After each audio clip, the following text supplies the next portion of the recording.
What is going on, y'all? Welcome to Onassis Gaming's, man. Tonight we are not playing no Call of Duty. We're just gonna be doing some reactional videos to Pearly Things. We're gonna be doing some reactional videos to a lot of these Fresh and Fit podcasts, and everyone that was on my Facebook that was following along and and had something to say. You had something to say. This is your opportunity. This is the chance that you will actually be able to get to be able to discuss these things with me. Now, I was just listening to a Pearl rant, about feminism and all of that. I think it makes a lot of sense. I want to kind of go through it, and we'll just talk, and we'll just relate. Like if messages come up, I'm down for the discussions. I'm down to be able to talk. If you want to go live with me, just call me on Messenger. I'll put you on live. They won't be able to see you, but they definitely will be able to hear you. So, all right, let's rock out. Don't want to do it. They don't want to do the hardest jobs. Here, hold on. I'm going to start it over from the beginning. All right. Kind of see where the conversation led off to. Women don't want to do those jobs, like across the board. Like women don't want the super high stress jobs. No, but see, yeah, and even like oil rigs, right? Like that's a six-figure job you can do right away. How many of y'all want to go work on an oil rig? No, my nails are fresh. You couldn't pay me to. They could pay me.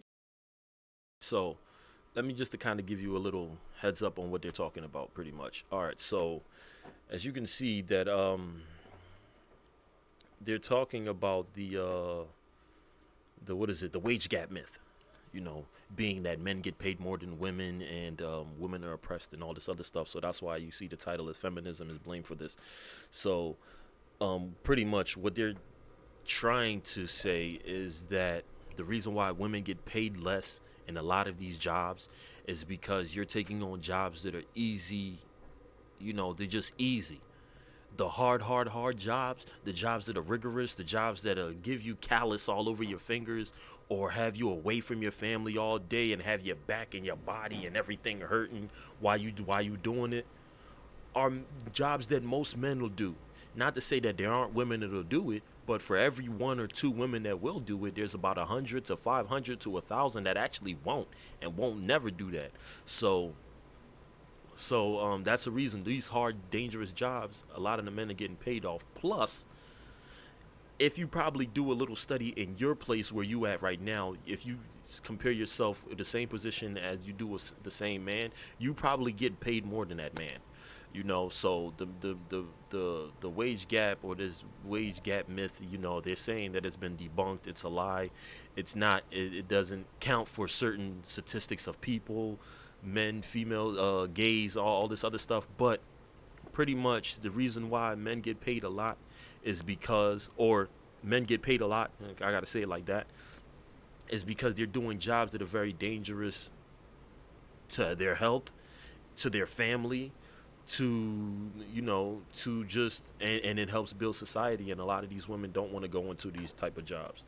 So, all right, 300K a year, you would not catch me on an oil rig. That goes back to it's a man's world. A lot of things were started from men doing a lot of. Do you know what I'm saying? No, those actions. No, I think I think women just don't want to do hard jobs. I feel like we just don't want to do something that doesn't serve us well. I feel like for myself, I don't mind doing a job that can be a bit, intense, but it needs to serve me well. I feel like some women don't feel like they're being served well. So 100 grand. So you could work on the nights on the trains, engineering on train. Guys in the orange and that, yeah. Yeah. You can. There's nothing stopping you from doing that job. Nothing from you can make 100K doing that job. Yeah. It doesn't. How can 100K not serve you well? Not to say that 100K is not serving me well, but do I want to be bending and straining my back long term for how many years? That's going to give me long term, health. But men don't have a choice. Right. You do because you don't have to do that job. No, but if we don't do okay, wait. So let me do that. No. But if we don't do that job, you cannot catch a train. Wait. No. Because this what you're doing. There's another guy that will, but you won't do it. But you could, but you won't. I would do something else. No, but this is okay. But this is the. My New Year's resolution is to say yes to everything. New maple coffee cake sucks flavor? when we gotta go to commercial. Heck yes. This is the point when I said like women don't want to build the world because like even but I'm saying like you said but you're picking stop I'm just saying, this is what I'm saying, like in society, like you were saying, it's cultural, right? And like because women didn't see like women in positions of power, it's all influence. But even today when we have every opportunity, women still don't want to do it. They don't want to do the hardest jobs, which put your body on the line. Of course, like I said, that was one of the things that I did say. And even I used to interview. There was a point where I interviewed top executives. I just decided I wanted more rich friends, and it's kind of funny. You can call them up. Girl, pearl. Yeah. I decided I was like my friend group too broke. And so what I did was I like to network. This was when I was 22. I just called them up and said, I'm 22. I want to learn And like I talked to like top executives at billion-dollar companies, and you could just see the toll. Like, because they've been working on their face, seriously. They look so tired. They look so burned out because they've been working 80 hours a week for 30, 40 years. Who wants to do that? You couldn't pay me to work that much. Pearl, I think Can I subconsciously... just quickly say, I think it's also, we need to acknowledge that it's sort of like a generational trauma thing, because if you saw your dad working 80 hours and you know that your granddad did that, and then that's the generation that you came from. No, there's no trauma. No trauma. My dad loves it. He still works. My dad wouldn't be who he was without working. Maybe not generational trauma, just a generational pattern, shall we say, that when you see, because we lead by example as parents, so we sort of are conditioned, whether it's negatively or positively, to sort of go into the same sort of roles as our parents. It's when we break those patterns and go off and do different things that's like a little bit strange. No, it's just I make observations, and I like, again, my dad has friends that are in similar fields and him like do as well as he does, and I'm just saying women. I promise women don't want to do because the women don't roles. see it. Exactly, I agree with you on that. Yeah. Because again, they've seen their generations of patterns with maybe, the home. What was the word? Homemakers. They've seen the homemakers, or they've seen, the women in their family in certain roles, and then because they've been, again, like learning how from. How old are these people? We've been able to work since the 70s. To be honest, actually, they say that it takes like 2 decades for like a change to be implemented in society, like fully.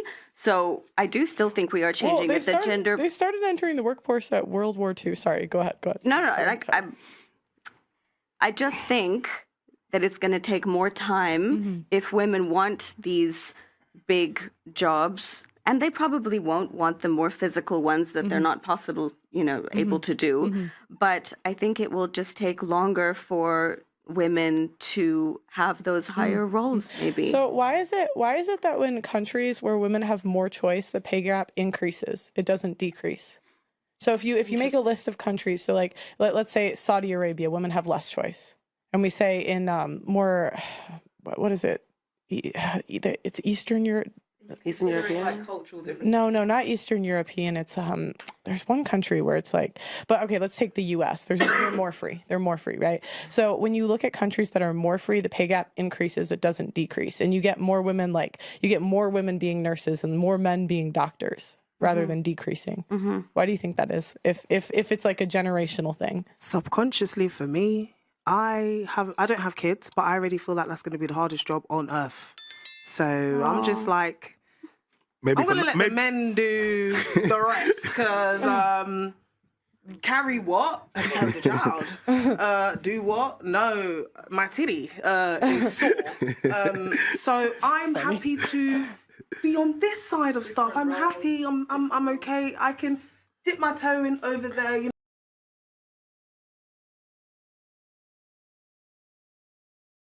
My bad, I didn't have it going. All right, so I'm kind of understanding where they're coming from, So they're saying that, like I said, the wage gap myth is what they're really, really talking about, and is really what they're really pushing for.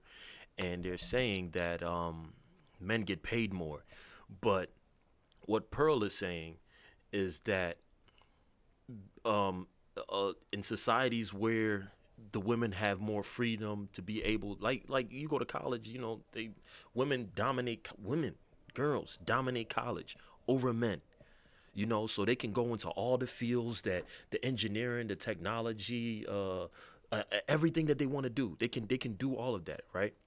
But instead of doing that, they decide to selectively choose what they want, and then they whine and cry about not being able to make money and all of that because you're not going to the jobs that actually push the future forward.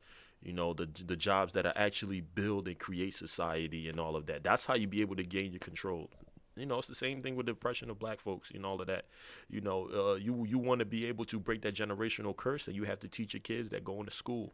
You have to teach your kids how to be able to build businesses. You have to teach your kids how to be entrepreneurs. The more you keep doing that, the better it becomes. The better they can be able to actually break that curse of being on the block, listening to the gangster music, doing all that other stuff, and actually having it influence them. So women choose to go into these fields that don't make money, and even when they do go into those fields that make money, if a man was to follow them, because now they're saying they have laws against women being discriminated against as far as like not being able to get paid the same or not being able to work. Most jobs want women to work there. I work at a job, there's a lot of men there, and guess what my boss is telling me all the time? Hire more women. Hire more women, hire more women, hire more women, and it's only because that a lot of the women that do get interviewed, they come for a little bit, they stay for a little bit, they see that the job is rigorous and it's hard, and they want to bounce. Every time. The ones that are really staying by, whether they're getting paid $9, $10 an hour, and $10 an hour is not that bad. $12 an hour is not that bad. They're bitching about it. You understand? They're, oh, damn, I got to do this, I got to do that, I got to run around. Oh, hell no, I ain't about to do that. Fuck that. And then they quit. The next thing you know, it's like, all right, now I got to try to hire another female. But then after a while, it's like, you know what? I'd rather hire a man because I already know he's going to bust his ass. He's going to do what he need to do. He's trying to provide. He's trying to make money for himself. He's going to keep working, and he's going to keep figuring out his future. So with the whole, just like what she was saying, like, even though that wage gap is more, like the wage gap becomes more, meaning that men make more and the women don't make that much, is because the women are choosing to go into jobs that actually don't pay that much. I mean, I could be wrong, I could be right, but from what I'm seeing statistically through all the stuff that I hear and all the things that are going on, that's the case. So if I am wrong, please jump into the comments and say something, or you can call me live. I would love to talk to you. Now I can carry a little one. Oh, here you go, darling. So I can carry your one thing for you. I can help, but like, I think subconsciously, whether I'm conditioned or not, I just feel like giving birth and being a mum, that is for life. I don't know, but I feel like that's gonna be harder. That's the job that holds us home. I'm the physical portal to the physical. And okay, guys, you can take over. Thank you. Well, half of women in our generation aren't going to have kids. 50% of women that are hit 30 are single and childless, and they're predicting that 45% of women between the ages of 25 and 45 aren't going to have kids. Why is that? Because feminism's on the rise. Because I think women, they can't find a guy they can't get a guy that they want to have kids with. Interesting. I think it's because feminism's on the rise. I think that's a part of it. I think the not having kids and the title of this question, in fact, can modern women be men? It's all due to the rise of feminism. Make this your best golf season yet at Dick's Sporting Goods at Golf Galaxy. So many reasons, though. Yeah. I think all of those reasons are connected to the rise of the other reasons feminism be that are connected to feminism? Well, apart from feminism, why else are women not having children from 24? They can't afford it in a lot of places. They're predicting between 25 to 45 and 50% of women that 50% of women that hit 30 are single and childless. Because it's okay to not want to. Yeah, except the women over the ages of 45 with no kids or family are rated the least happy. Well, I mean, maybe we're catching up. Yeah. We're catching up. Yeah, but can I just say something? But that probably goes down to when you see older guys getting with younger girls, is that because they're miserable? It's because they don't want to date women their age. That mean what? Because the women their age are miserable. I mean, one through. So Okay, all right. So that right there is one of the topics that I actually wanted to talk about. I had a friend that actually posted, hey, yo, and shout out to my homie, man. I mean, shout out to my homie. Hold on, let me see if I can find it. Let me see if I can find it. Let me see if I can find it. Let me see if I can find it. Where the heck is it? Oh, shit. I can't find it. Hold on. Okay. All right. Most men want younger women because older women know better and aren't as easy to manipulate. I prefer women around my age because they tend to be well-rounded. In my age bracket, I have been appreciated. These women can see that I'm genuine based on my movements and identify my value. Younger women haven't experienced enough to know the difference.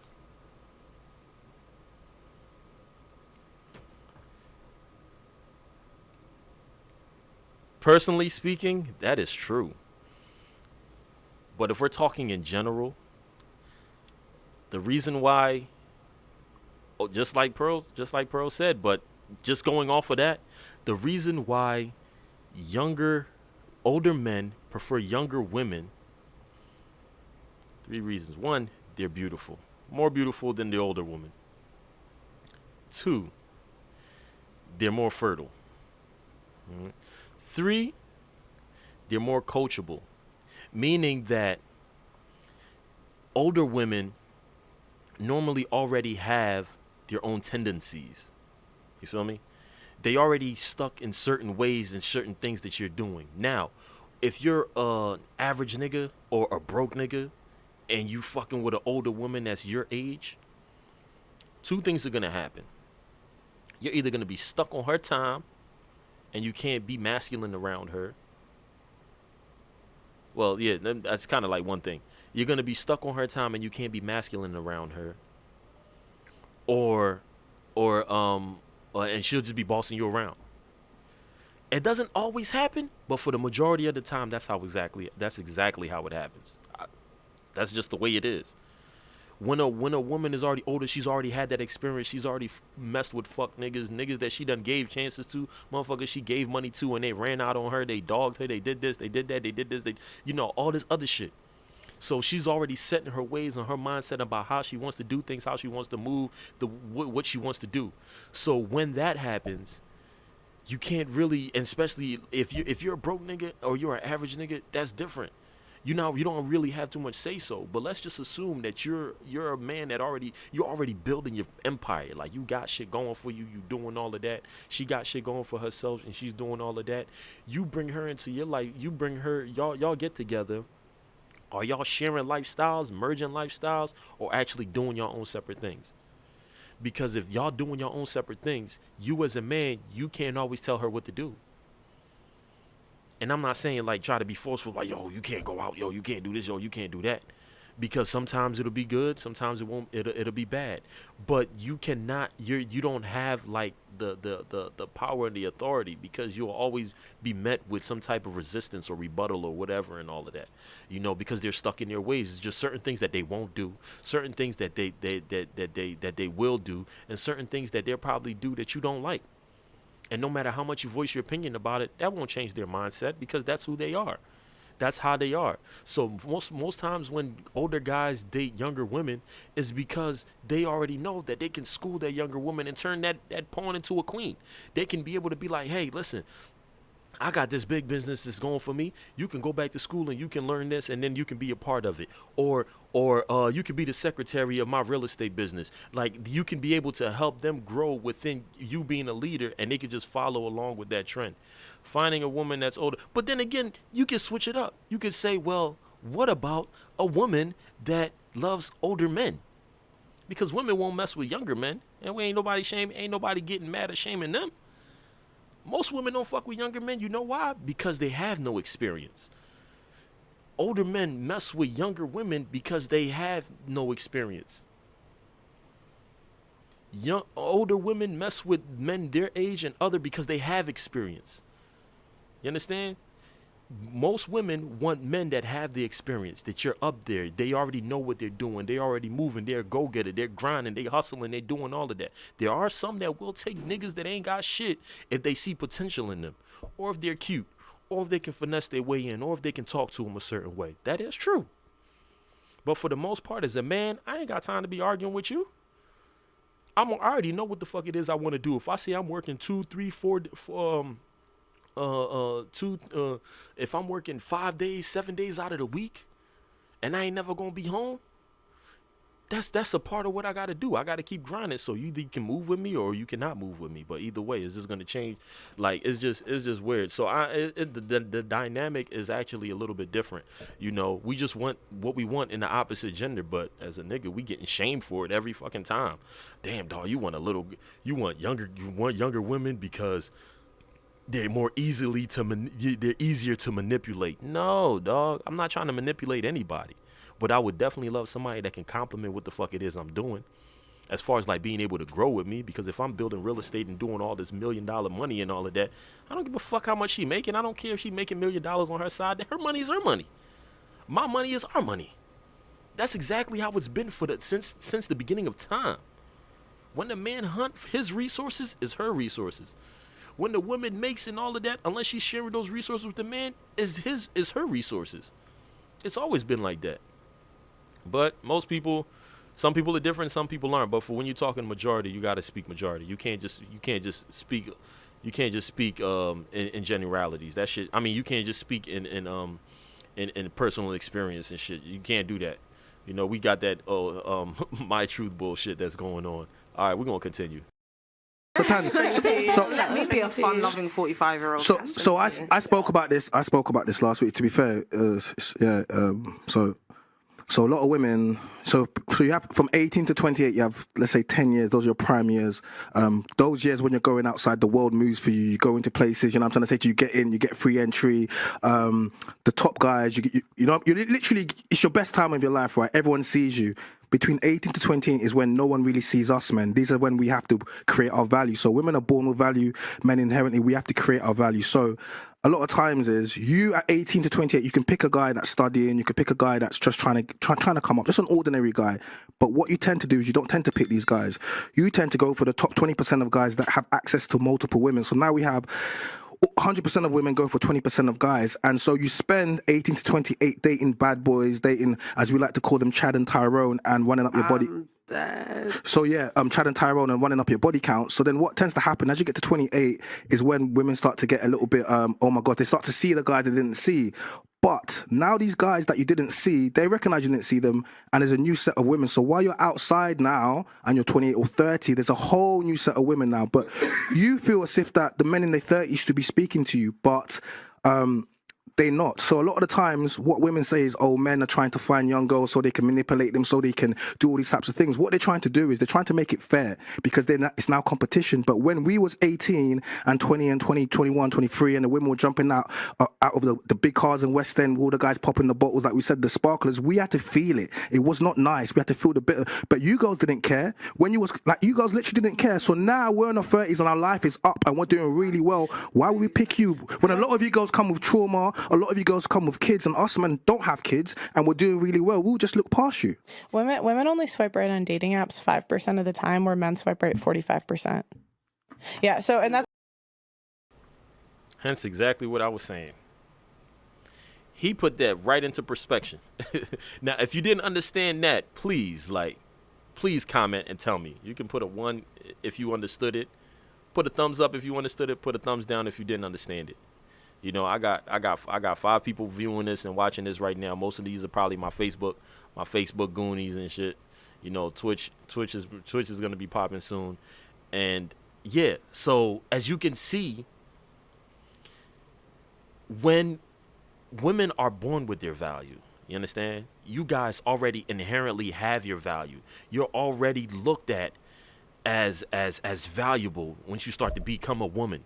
So he, just like he was saying, from 18 to 28, those are the times when you can build with the niggas that are just coming up, the motherfuckers that ain't got nothing, the nerds, the ones that are just trying to build their value and ain't got nothing, but you're not looking at them. You looking at the niggas that's popping in the cars, that got the money, that's doing their thing, that's out on the streets, the cute boys, all these finesses and all this other shit. So between 18 to 28, you already fucking with all these niggas, getting in and out of dates, in and out of relationships, having sex with all of these motherfuckers that ain't gonna never take you seriously. And the whole time we seeing that, like, damn, dog, I always open her car door. Even when it was Valentine's Day, I bought her gifts and some chocolate. She ain't even give me no play or nothing like that. But I'm hearing that she fucking with the boy down the street, and that nigga got locked up like 5 times. Like, they have a kid together. They got this and they got this. Like, what the fuck is going on? We feeling all of that. You understand? I've been through that, but I'm pretty sure the majority of men have been through that too. So now we say, you know what? Fuck that. We gonna be focused. We gonna get our money. We gonna be focused on getting our shit, getting our bread up, getting our money and all of that. So now you turn 28. I turn 28. I'm big baller G now. Nigga became a general manager at his job. I'm sitting on 2 cars. I'm doing good in my investments in crypto. I'm about to buy a house next year. I'm going back home to Africa to do all this other shit. Now you starting to realize, because you getting old, like, yo, I want to find a nigga that's mature. All the ones that I didn't see when I was growing up, now I can actually see them. Oh, he doing a little bit better. He getting balling and all of that. I know him from back in the day and this and that. So now you want to creep back to us, and you would expect us to be like, all right, take me for what I have. Yes, I had my fun. Yes, I did everything I needed to do, but come on, take me. I'm yours now. I'm willing to commit to you. And a nigga's going to look at you like, no, because now from 28 on up, this is my prime. I done built my value up. You had your value and you wasted it and squandered it the whole time. Now I can understand if you were 18 to 28 and you were still a virgin, you weren't fucking with nobody, you didn't have any kids, you was just going to school doing all of that. Although most men don't even really give a fuck if you go to school or if you're a smart woman. They really don't, because you see a lot of guys all day dating dumbass chicks every day, all the time. It is what it is.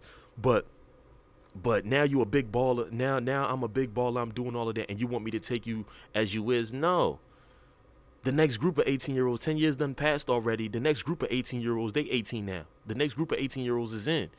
And these ones are the same ones that was messing with the big ballers that was up there. Now it's my turn for them, at the younger age, to mess with the big baller here. Now is my time. Why? Because now I'm more valuable, just like those guys when you were 18 were valuable to you. Now I'm valuable to those 18-year-olds, and instead of choosing you, who has all this bullshit and everything that you got going on for you, I'm gonna go fuck with her. Why would I fuck with you? When I know she's gonna be more fertile, she's more beautiful than you, she's more coachable, I can be able to show her the ropes, I can make sure that she's not a hoe, she ain't gotta do none of that dumb shit, she ain't putting her face and ass and titties all over the internet, she ain't got no kids. Like, come on. It makes perfect sense. It makes perfect sense. But because it doesn't suit you and it's unfair, life is unfair, honestly. Life is fucking unfair. Why is it that gazelles and everything give birth to babies and the lions snatch that baby right up and chum them up? That's part of life. That shit is unfair. That baby didn't get a chance to survive. But hey, what can you do? That's the way life is. Life doesn't pick one person to be more balanced than the other. You go with the flow of the energy. And as human beings, one thing that we have is our consciousness is able to depict our energy, because we can be able to choose how we live our lives and how we move our lives. So now that I'm older and I'm getting in my prime and all of that, why am I messing with you because you were the same age? No. You already had your fun. Now it's my turn to have mine. Or I can find a girl that's actually going to be able to be more coachable with me and that's going to be able to show me love, that's going to be able to bear me kids and not have to worry about 5 or 6 other kids. It makes perfect fucking sense, yo. Perfect fucking sense. But niggas ain't going to look at it that way. You in your feelings, you getting mad, you getting hurt, you feeling some type of way. Oh, well, yo. Think logically about this shit. Stop being stupid and start thinking about what you're feeling. Stop thinking in here. Like, this is here. But think with this first. Understand what is being said, not how it's being said. This shit crazy, kid. That's the thing. Like I always say, women say things like men are trash or men are the problems because they're all sleeping with the same ones. No, my point was, are older men going for younger women because in their older age, are they miserable? So they have to feel they're getting their confidence back by getting with younger women. No, I think men's lives get better after 45 because they actually have money. They're usually in better shape. Okay, this is a question for everyone. Do you think roles reverse, that women are happy when they're younger? Yeah. Yes. And then less happy. Yeah. I mean, why do you think women spend $300,000 in their lifetime on beauty products? That's the number one thing that women outspend men in. Why do you think women spend so much money on Botox, lip filler, all that stuff? They're trying to look young. I'm sorry. I think innately women know it. Listen, we just heard the pattern. Like China just gave you the gold fact pattern of how it goes, and we skipped past it so quickly. We didn't even take it in. Like I was gonna say that's how it goes. You just that's it. That's the pattern right there. That's what happens.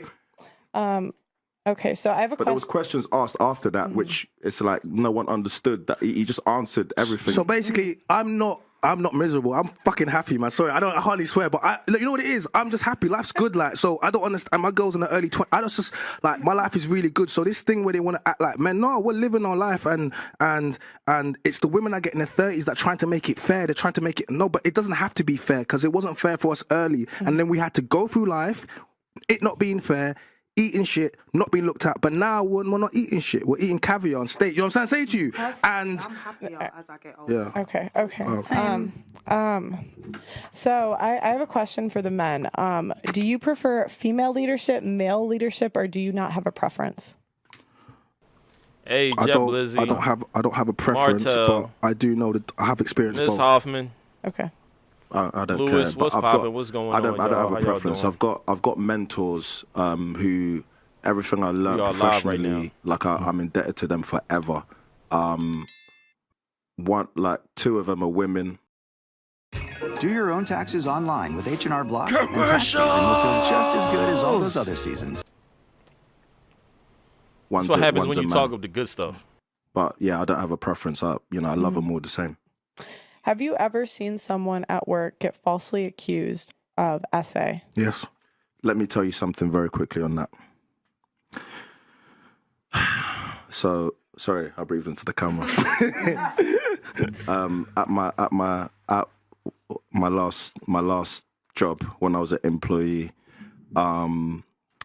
so there was like a weird situation going on where if anyone knows me, I tell the truth. Like that's what I'm known for. Yeah, that's what my channel's about. 100% interviews. Go and check that out on YouTube. So basically, it does offend people sometimes. People want to hear nice things, but unfortunately, I wish I could. The truth was always nice, but it's not. I'm just the messenger. I'm just going to tell you what it is, and unfortunately, sometimes it's going to make people uncomfortable. So this was happening at work, and the HR lady did not love the fact that I was doing this and highlighting certain things. So she tried to put me under something called a performance review. And started trying to follow me outside of work. I turn and see her certain places. All of a sudden she's on my same tube into work and weird little things that I kind of thought nothing of. And then I don't know if y'all heard me, but yeah, one day she called me into a meeting. It was just me and her in a room, and I was she said to me, she said something about black people, yeah. Which I know is not the topic, but immediately in that moment, I resigned. I resigned the job, but the way I did it, because it's just me and this lady in the room. I'm a big black guy. I very, very carefully said to her, with a smile on my face, I would like to resign. It's not you, yeah, it's not you. It's all good, but I've been thinking about it for a while. I've already written a letter. I hadn't. I'll send it to you later on. I'd like to resign. I think I'm ready to move on. With a smile, walked out the room, and then went and made sure I was somewhere where everyone could see me, and started to explain to one or two of my colleagues what happened. And then shortly after that, I moved on, because I know that if I had not, for some reason, I felt like if I hadn't handled that situation in that way, that woman could have come out of that room and said anything about me doing SA or anything to her in that room. And, you know, I'm not a weirdo, not that I look like a weirdo or nothing, but, you know, it's not hard for someone to say, oh, look at this poor young, you know, little white woman and this big black guy, and it's believable. If someone says something about me, something about me like that, it's believable. Look at the size of me. You know what I'm saying? So I had to handle that situation very carefully and use my wits. So yeah, I just wanted to tell that story very quickly on that point. And but did she accuse you of something or no? No. She couldn't, because the way I did it. Okay. Yeah, the way I did it, she couldn't. There was no cameras in that room, but the way I kind of smiled and, you know, made her comfortable, and then. But Alex, what was the assumption? What was the assumption that she could say that about you? He was safeguarding. It's like a form of safeguarding. Do you know what it is? Yeah, I've seen enough situations. Such as what have you seen? Enough situations like that where people told lies. I'll give you an example. So I learn from other people's mistakes. And it's not a person's mistake. Sorry, Paul. It's not a person's mistake to not look out for the lie that's coming against them. But it's still, I learned from that situation and decided exactly how I was going to handle, you know, that situation at that time. Women are spiteful. I've heard guys talk about how they were accused of SA after they rejected a girl. And like there's one case in the US where a girl accused a guy of SA, and they kicked him out of the school even after footage came out of her pulling him in to kiss her at the bar, her pulling him back to the dorm and like clearly like flirting with him, all over him all night. And then like he still got kicked out of the school, even with all that evidence and footage that came forward. That's the problem. Like, it's easier for women to play that card than it is for men. Like, men don't have any sort of backup on that topic, and that happens every day. So what he's saying, like, I completely understand. What about you, China? Yeah, so I know so many. I could give you examples of this, but it's you know what I'll say. Remember the story that I told you? I'm not going to speak about that, but I'm actually writing a play about something about this. We're going to put it on next year. So when as we get through, I'll let people know. But there's actually a story that I'm writing about. It's quite poignant, and so I'm putting it. We're going to put on on a theatre production of it next year. But what I will talk about, I'm going to talk about a friend of mine's case. I'm not going to speak too much about him because I don't want to let it go. But what I will say is, a friend of mine was working. He had a very good job in the educational sector. He was there was a new role that's about to come out. There was a colleague of him. Like they used to have a bit of bad. All right, so they kind of touched on the main things that I really wanted to talk about. I'm actually gonna. Now we're gonna get into the main event. Now we're gonna get into the main event. All right, hold on.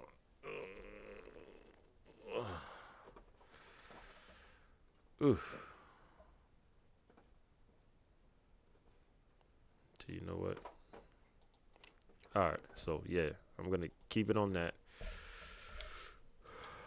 I'm gonna back out real quick.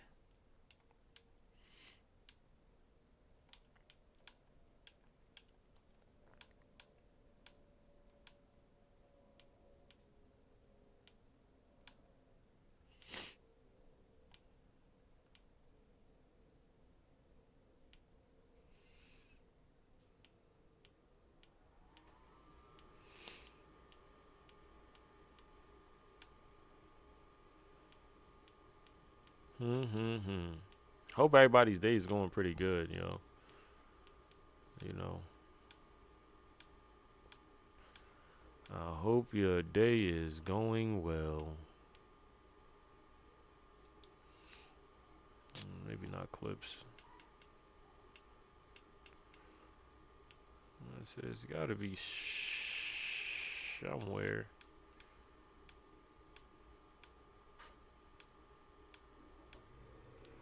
All right. Hold on. We almost there.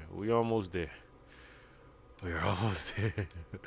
Yo, just be patient with me, y'all. Just be patient with me. I'm almost there. I almost got it. I'm trying to see which one it was, man. It was one of these. It was amazing, yo.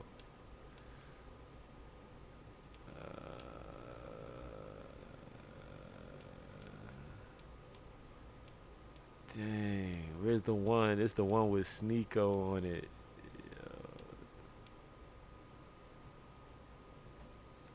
Yeah, I'm gonna tell you this, yo. Sneeko, just listening to this nigga, yo, he don't give a fuck about what he says, yo. Like, he just keeps that shit too real. Like 100%.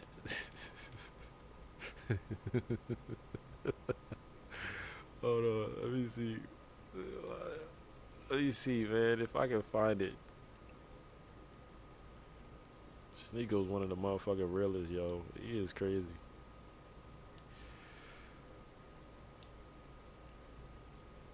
Alright, boom.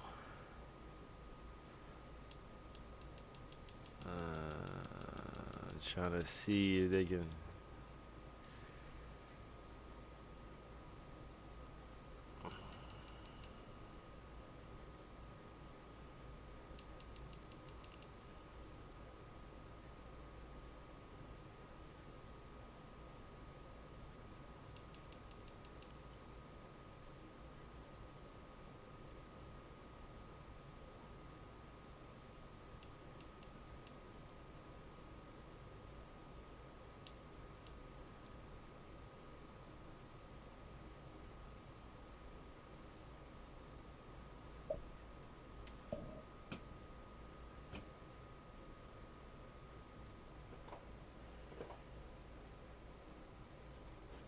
I don't believe in that. I don't know what the hell that means. But, You don't believe in relationships? Alright, no, so- because I mean, Alright, we're gonna try to get in this one. I think this is the one with the Sneeko, the one that actually had a real great question that I wanted to ask.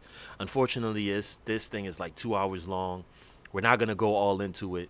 I'm gonna probably be skipping through trying to figure out where it is that I wanted to be able to pick up from. But just bear with me. Let's just keep on going. We're gonna actually start it off. If it comes into the question that I believe is gonna be in there, then I'll in the play Islam world, you can't like it's. Hold on. Yeah, I can't. I got.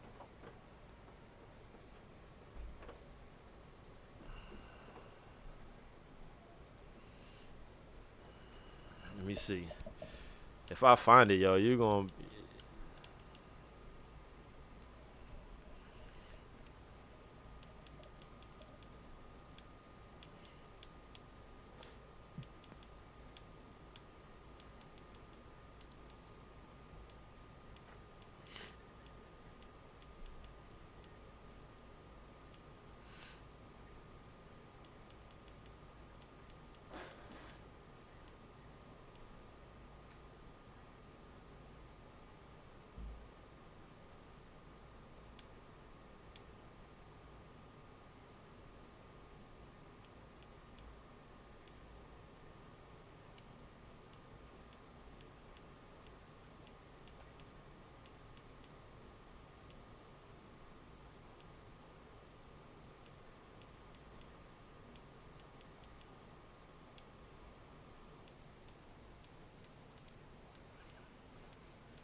These commercials.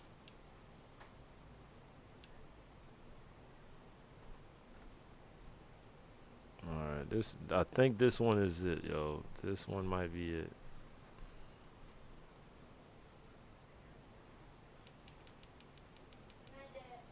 You going to sleep? Give me a hug, nigga.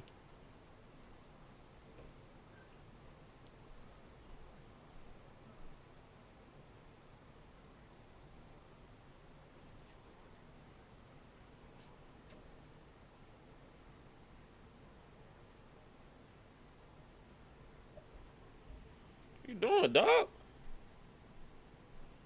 you doing?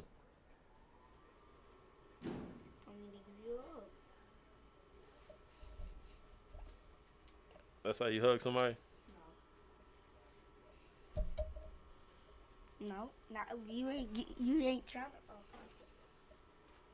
Are you trying to get it? Are you even trying to get a hug? Yeah, peace, man. Yeah, squeeze hard, dog. You light, young boy, you weak. Young boy, you weak, dog. Okay, this is what you need to do. Are you? Ow. How you hug? That hurt.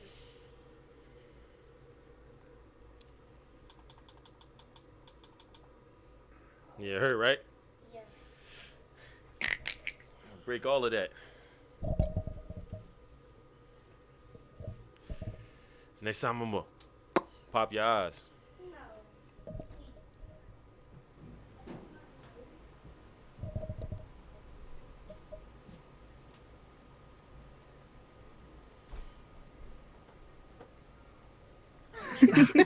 All right.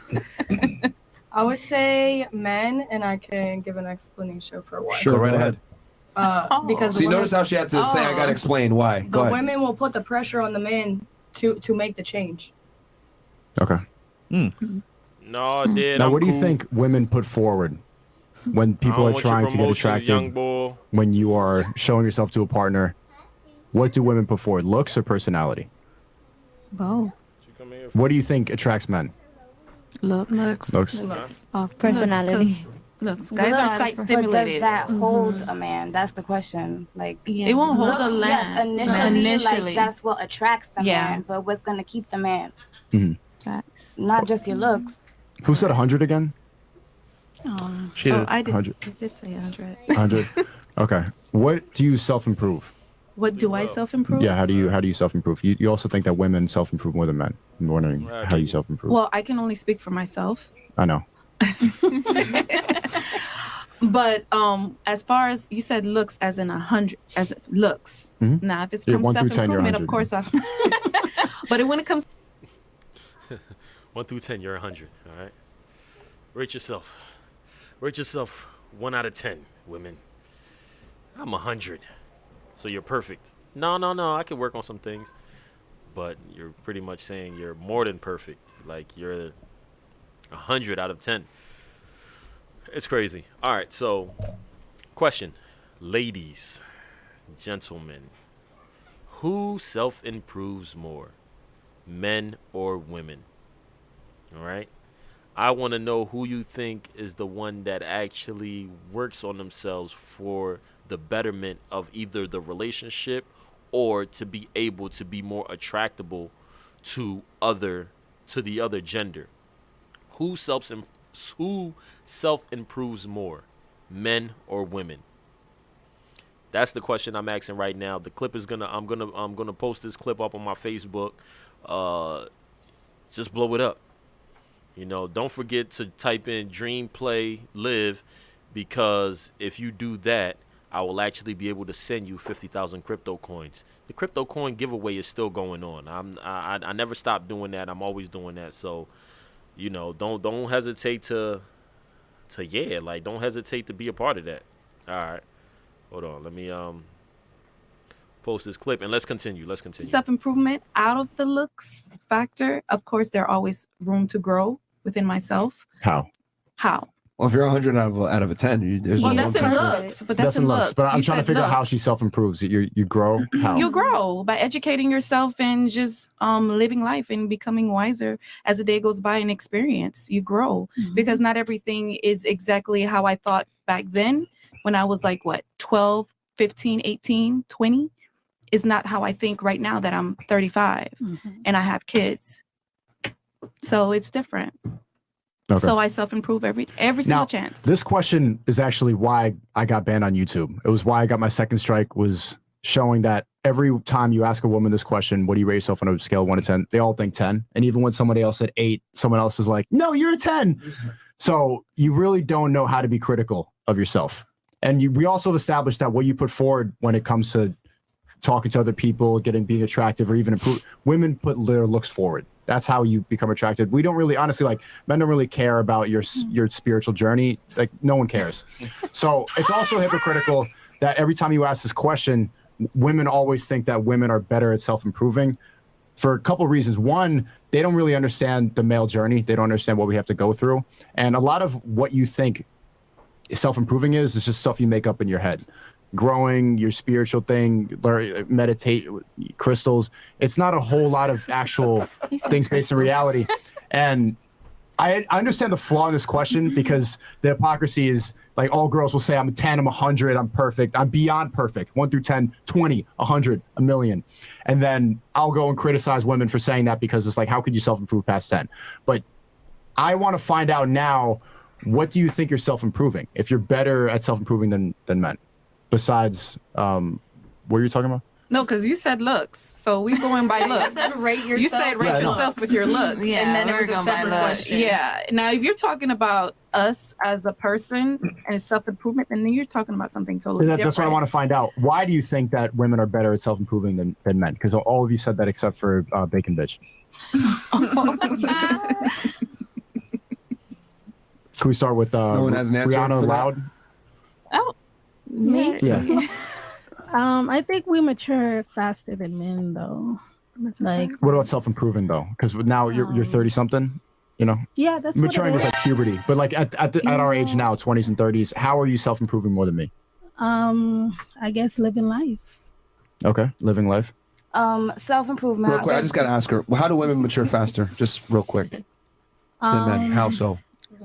I thought that was a fact. Oh, It is. nah.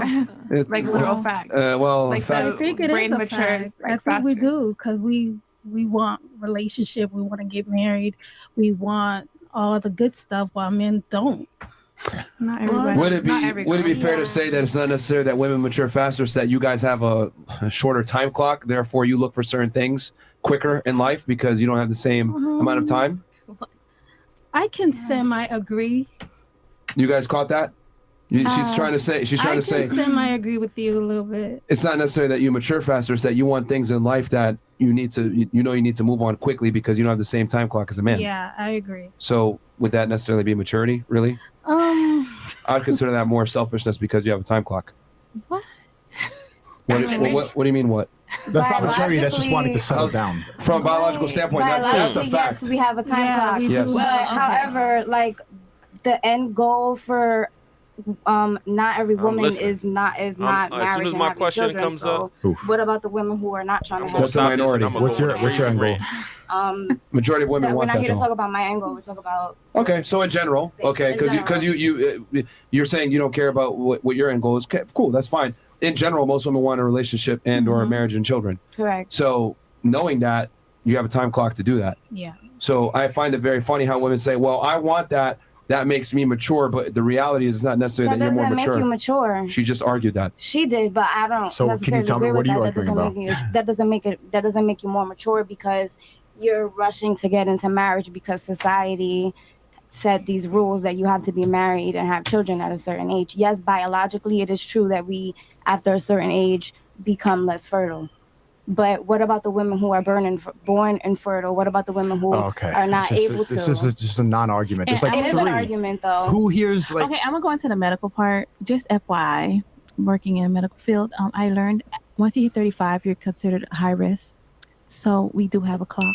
Yes. Okay. Let's not talk step about back. the 0.01% who can't have kids. That's just no and point. for in the talking women about is that. and ladies, let me just make this rule real fast. It's not necessarily a rule, but it's just a typical discussion point. You can't make an argument for a small percentage of people. Okay, the exception doesn't make the rule. We're speaking in generality. So what you're referring to as women are infertile, etc. That's still a minority of the population. That's less than 10%. Okay. But they still count, though, no? They're still women, right? They're statistically insignificant. Statistically, but we're talking about women as a whole, right? Okay, but the world operates in generalities. When you walk around, do you see Braille everywhere? That's for blind people, by the way. I know. Okay, so do you see that everywhere? Like, what is that? Okay, see, some people don't even know what that is. We don't create even though there's blind people out there, they're a minority. Therefore, we don't change society around minorities. That's my point. Gotcha, bitch. Outliers. Yeah. There's no point in talking about that because it derails the conversation. Overall, I want to find out. Anyone who said makes sense though. 20 out of 10. That's why you talk in generalities, you know, because can everybody you tell can me, talk about their well, you truth think and that my men truth self-improve and their more. experience and all of that. Yes. But once you actually put it on So, a wider scale, this like is if like you're a talking relationship about you and podcast, yourself right? as So- everybody in the whole world, Sorry. it changes. The whole I dynamic feel like- changes. Merch. You know, it changes to a point where you start to actually see like, oh damn, well, this shit actually does make sense because 7 out of 10 men, because you're out of those 3 out of 10 that actually want to be with an older woman, or you want to have a relationship, or you want to do certain things. When you actually start to see those guys, those other guys that are actually choosing the same thing in line, those 7 out of 10, you start to be like, holy shit. Every time I run into 10 men, 7 of them, 70% of them are actually gonna say that they want a younger chick, or they're self-improving, or they're doing this, or they're doing that, and you just start to see that. Oh, I want a polyamorous relationship, or polygamy. You know, I just want to be polygamous and all of that. So you start to see that shit, and then the ones that do say, "Oh well, no, I don't." I'm like, all right, well, where's your money? Where's your wealth at? Where's this? Where's that? All right, if I was to give you $1 million today, make you famous on Instagram, and give you a mansion and a Bugatti, would you still be fucking the same fat chicks or the ugly chicks that you were fucking in your hood? No. You'll be going after those model chicks. You'll be doing exactly what every other man is doing. You know, so it's just as you speak in general when you start talking stuff like that. Men, when there's like something going on in a relationship and like you put the pressure on the man and he really wants to be there, he's gonna change considering like what you need and what is going to make you feel safe if he's a good man. And that's my point of view. Okay. Can someone tell me, can somebody explain to me why you all think, besides Bacon I Bishop? think you should explain because you're so. Explain what? Whatever you're trying to get. I'm out asking of. a question. You want me to explain a question? Yeah. I'm trying to figure out why all of you think that women are better at self-improving than men.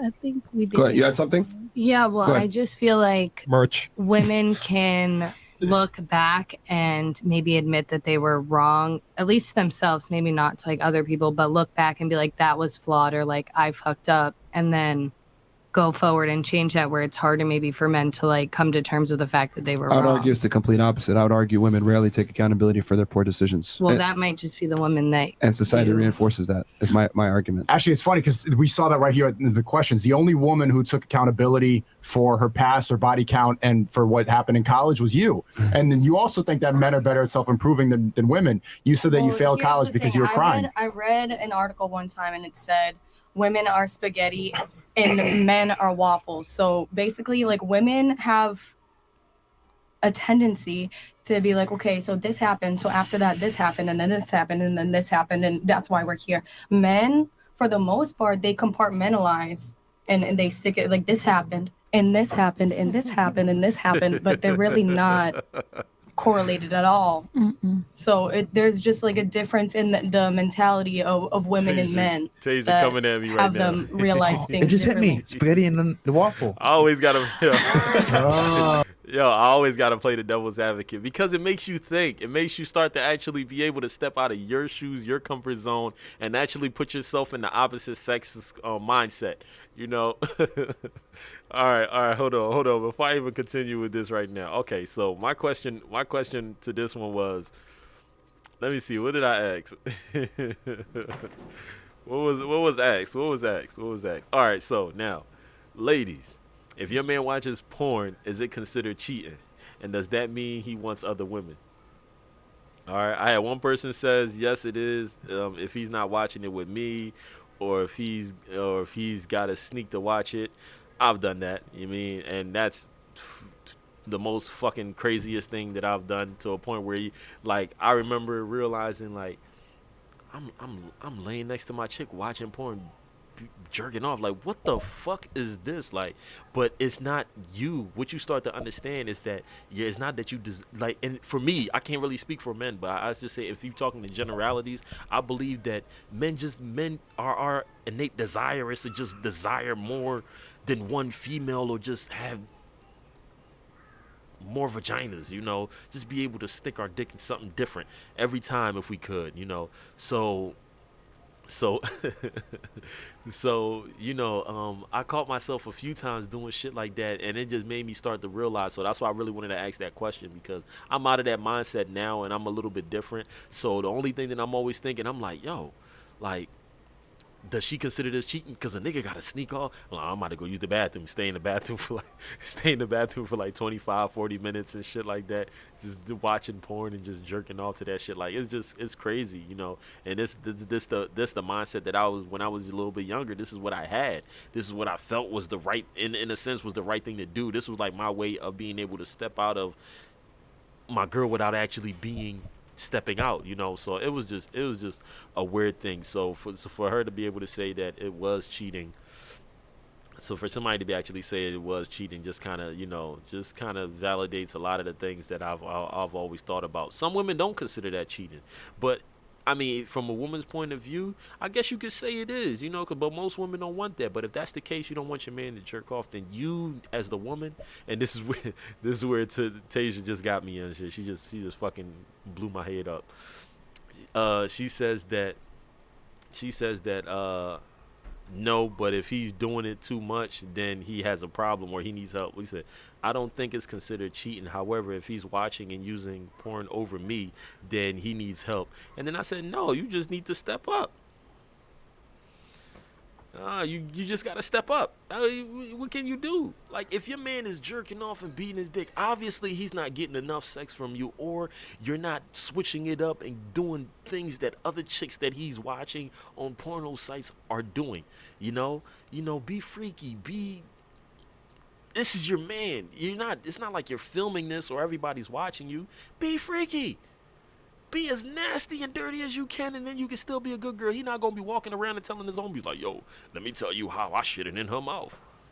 Like, fuck no. Like, it's between you guys. Like, you can be as freaky as you want, and you can do all of that, and I guarantee you this nigga will not even take a look at porno, because he already knows anytime he wanted, he can just, man, I can get it. I can get it anytime. What the fuck am I watching porno for if I come home and I'm tired and she's laying there ass up naked and all of that? All I gotta do is just go down on her and start eating her, and next thing you know, we having sex. That keeps a man happy. That's how you keep a man. That's one way to keep a man. All other men want food. Some other men want other things. It all depends on the man, you know. But when you have a man that wants sex, that's the easiest way to please him. A nigga is willing to die for you and do everything for you if you're doing any and everything that no other girl is willing to do for him.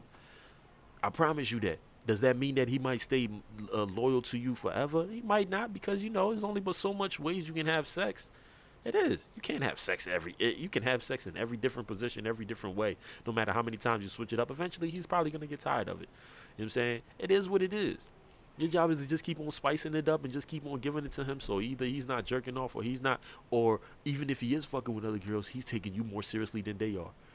Because men can fuck any bitch that they want, and I promise you, they won't even give a fuck about them if they know that the girl that they got at home is their wifey, is the one that's not doing all the old slut shit, the whole shit, doing none of that. They get the last name, they get the finances, they get everything. You get the kids, we have all of that, and I would never embarrass and or disrespect you. You know what I mean? So it is what it is, you know. So as a woman, if your man is just sexually active and that's what he wants, spice it up for him. Be the woman that does any and everything for him, so he don't have to step out to go find it somewhere else and then probably fuck around and wife that chick up. Because now you done lost. Now you done wasted 10, 20 years with this nigga, and he still went and found another younger chick that's willing to suck his balls because you ain't sucking his balls, and now he want to wife her. she willing to do anal, and now you wasn't willing to do that, and now he wifing her because she's more freaky and she's doing all of that other stuff. It is what it is, though, man. All right, so back to the scheduling program. I apologize. I just had to throw that tidbit in there because she hit me. She said that I was playing devil's advocate, and it's not really I'm playing devil's advocate. It's just, you know, I just like everyone to think. I don't get it. I still don't get it. I still don't get it. I don't know what you're Okay, talking so about. you think women self-improve because they're able to look back on their bad decisions better? Faster. None of you said your body count. If you're able to look at your past and be honest about it, why were you all saying BBLs and I don't say it and I'm a virgin? But they did say their body count. Somebody said Not one of you said your body. You said two. You said you were a virgin. Okay, why can't you believe? You see what I'm saying? If you are able to go reflect on your past, why can't I be a virgin? We all know you're not a virgin. How do you know? Shut the fuck up. We don't need to lie anymore. So we're not. Hold on, we had sex. Sneaker, what's your body count? Ladies, here's the thing: we gotta operate in reality and not how you feel or what you think. The definition of a virgin is someone who has not had sex and had their vagina penetrated. Okay, from the female perspective. So it's very hard to believe that you at let me see, 34, business owner living in Miami, from Miami. You know what Nikki said? It's very difficult for me to believe that you've only had sex with 2 individuals. What Nikki said, you didn't fuck me, you fucked the own body. Nikki, what did she say? You didn't fuck me, you fucked the old body. You fucked the old body. Period. Yeah, okay. Okay. You see all the excuses that women make in order to not take accountability for their past. That's why you can't self-improve. The truth hurts. Yo, I've heard also as well. I have a question. If they don't come, it doesn't count. It don't count. I'm like, what the fuck, bro? Virgin. If it's small, it didn't go all I got a question for you, ladies. Go I also fast. have a question too. Go ahead and ask your question. I can ask that. Okay. So you said that women don't take accountability for their body count. So is that your definition of self-improvement? No. Okay, so do you what not is see the your- analogy I was making? She said that. But you let me finish. I know what you're cutting me saying. off. No, you don't, because I Okay, didn't finish. make the point. New York. What is your definition of self-improvement other than taking accountability for your body count? Improving your mentality, getting stronger, right. Okay, getting so smarter. let me stop you right there. Boom. You're improving your mentality. You want to talk about statistics? Statistically, women are more likely to go to therapy than men are. Mm-hmm. So how is it that therapy does not improve your mentality. You're sitting there talking about your problems instead of going forward. Yes, absolutely. No, unless you're actually traumatized from war or something like that. You don't go to therapy, do you? I have been. It was a waste of time. You're just talking about shit that you know the answer. You know when you go to therapy, or like when you're crying for a semester about your boyfriend, you know the answer is to get over it and go to class. Instead, you're crying, I'm getting over it. I'm getting over it. It's a waste of time. You know what to do. That's the problem. That's the illusion of improvement. Sitting down and talking. People do not take mental health seriously enough. Yeah, they do. No, You they guys don't. all take it overly seriously. All right, It's so talked about all the time. We know what to do. I see what you're saying, but that's a bit of a faulty argument, and the reason why is because women are less emotionally stable than men are. So, I mean, it would make sense that, you're going to make this argument that women are more emotionally stable than men. No, men are far more emotionally stable than women are. So, does that mean that there aren't men out there that don't suffer from mental health issues? No, absolutely, men suffer from mental health issues. But what I'm saying in general is men are more mentally stable than women are. We're able to control our emotions better. Because you guys are more logical. Okay, so someone said we're not emotionally intelligent. Emotionally unintelligent. We're emotionally unintelligent. I feel like society. Please puts, explain like, what a stigma. emotional intelligence is. Define it for us. Crying for 6 months. Define emotional intelligence for us, please. I think emotional intelligence is to be able to. You think or you know? I think. Okay, I don't so- know the Webster. So you're definition. using a word. You're using You're using a word you don't know the definition of. Do you know the definition of it? It's a made-up word. There is no definition. That's why I'm asking you. So I was gonna put like my thoughts. It's a buzz term used by women to describe some type of moral hierarchy. Like, oh, I have more emotional intelligence than you, but no one can actually really define it because it's not real. I think Same thing emotional like toxic intelligence masculinity. would be to be able to have a feeling, recognize it, and then see what you're gonna do with it. And if you want to always feel like that, if you don't, you change it. And that's emotional intelligence. So you want to keep repeating the same thing over and over, or do you want to change it? And that's See, here's the thing. what it That's is. your definition. Someone else may define it differently. So we gotta. This is the problem with like buzzwords like this, these social buzzwords, because everyone interprets it differently. Everyone has different interpretations of it and or definitions of it, and that's very troublesome because we're not speaking the same language, literally, quite literally, because we don't even know what it would defined as. So it's not an official term. It's not. Okay. Yeah, I mean, girls use weird buzz I terms. feel like social everybody has a terms like different that. point of view. What was that? I feel like everybody has a different point of view. Or women are more in tune with their emotions than men are. What do you mean by in tune? Like we're Describe that exactly. Crying yeah, more. like Well, no, we feel things no, deeper. like a Okay. guy would take longer to Which means dissect you're- what he's feeling than Yeah. a woman would. So that literally proves my point. Men are far more in control of their emotions than women are, which It is why doesn't mean women you're in typically tend to control. go to therapy more. It doesn't mean you're in control. It just They're takes just you not longer to figure out emotional. how you feel and what you want. They're not emotional. What about we do feel it, we just choose to suppress it because we can control it, unlike women.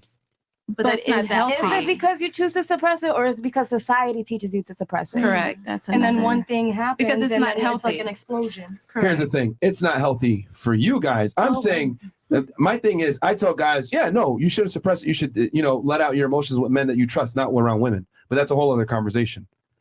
But what I am saying is, though, in general, if I take 10 guys versus 10 girls, those 10 guys more than likely are going to be more emotionally stable than those 10 women. I mean, women are far more emotional. You guys are ruled by your emotions. But because we were Women built make poor that way. decisions all the time based on their emotions. How many fuckboys have you dealt with in the past because he made you But- feel a certain way and you dealt with him even though you knew he was bad for you? Come But on. men make bad decisions, so their emotions are not there where they need to be at. You could be they're 30 and they still don't know what they want. Men are emotionally Their detached from women. We just want to fuck, bro. Oh. We just want to fuck. You guys actually get emotionally attached. And you have women that just want to fuck too. Period. Okay. Majority. Oh, really? Women just want to fuck. Yeah, there are been there. some women. Some women. Oh, they just want to fuck and they're sexually liberal and open, huh? There are some women who are like that. Okay, Yes. so answer me this. Hold on, stop the show. Why did all of you have an issue with giving your body counts then if it wasn't that big of a deal? It's not that. Hold on, stop the show. Because this is what I'm trying to say. Women lie all the time about bullshit. And If you guys men really lie thought it too. didn't matter, we just want to fuck and yeah, I'm living my life. Why did all of you go, oh, as soon as you said, what's your body count? Because, deep down in the back of your brain, your value is determined off of your notch count. The more dudes you've had sex with, the more your value goes down in the eyes of men. So you don't want to go ahead and put that out there. That's the truth. That may be true. That's the truth. That may be true. However, that doesn't mean that there's women out there that don't just want to fuck. Hold on. Facts. How many of you just want to fuck in here? Raise your hand. I've been there. Not me. I've been No, there. just I'm right no now. longer there. Raise your hand. I'm if you had been engaged. there in the past. I'm engaged. Yeah. I've been there. Okay. In the past? I've been Or there. even right now? Who just Not want, right who wants to now. fuck? So let's not talk about that. They're not here. engaged, So it's not I can't important. talk about In that. general, that's how you guys rationalize it. But deep down, if you could, you would want to fuck just one guy, the best guy. The problem is that, oh, really? No. That might be you. But most girls typically want to have sex with just one guy at a time and potentially get a relationship from that guy. Most women don't want to be promiscuous. Most girls are promiscuous because they kind of have to be and society tells them to be. But if a girl could, and she could get everything she wanted from one guy, oh, you've had a pass. I can tell from you laughing. Nikolai. Oh, shit. Nico. Hey, crazy, yo. God is watching. Listen, Yeah, I'm God is watching. This is emotionally extremely in tune. haram. Here's the thing: you guys could say emotionally in tune, whatever. That's just a bunch of word salad for you're just more emotional in general. We are more emotional. Yeah. But we were But built we're that emotionally in way. tune. So Somebody's got to be emotional. I don't understand. Somebody got to bring the Like, emotion to the table. 'Cause this is what I don't understand. There's no sense to it to try to make sense into why women are so emotional because we're built that way. Just like men are more logical, okay?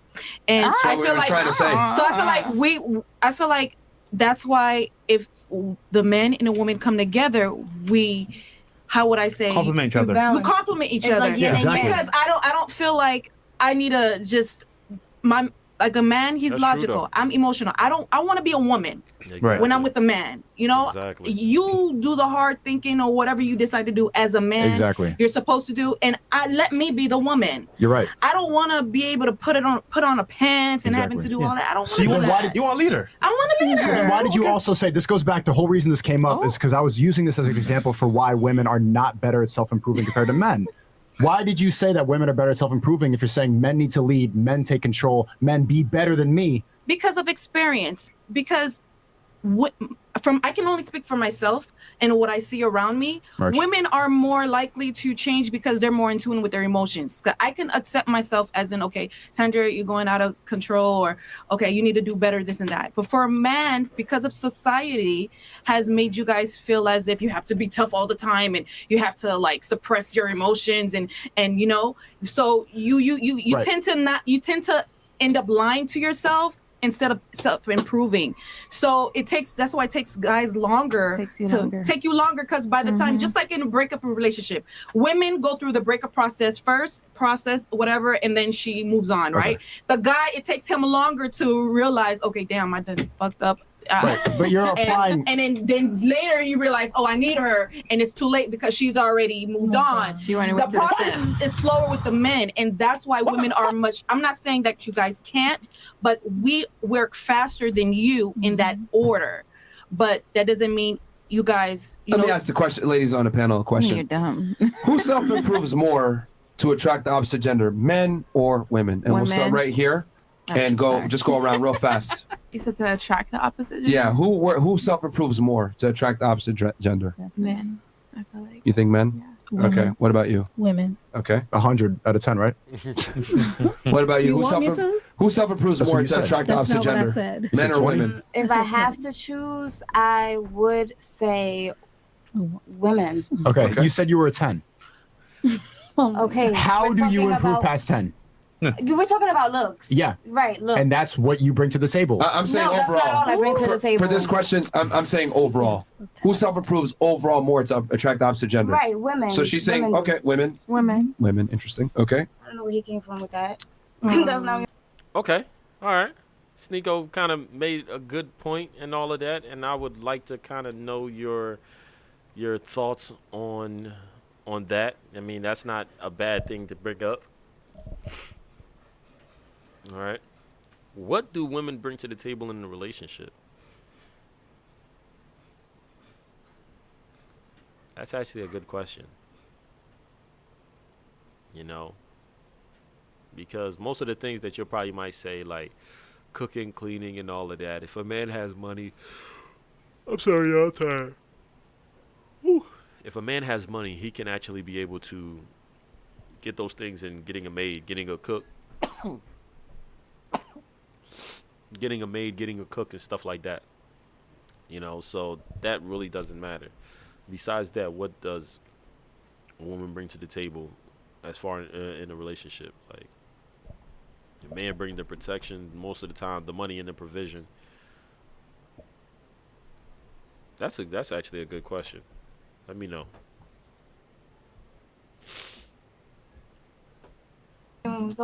What? All right. What about you said women? What about you? Who self-improves more overall to attract the opposite gender? Like looks or Overall, everything. Overall. Probably women. Okay.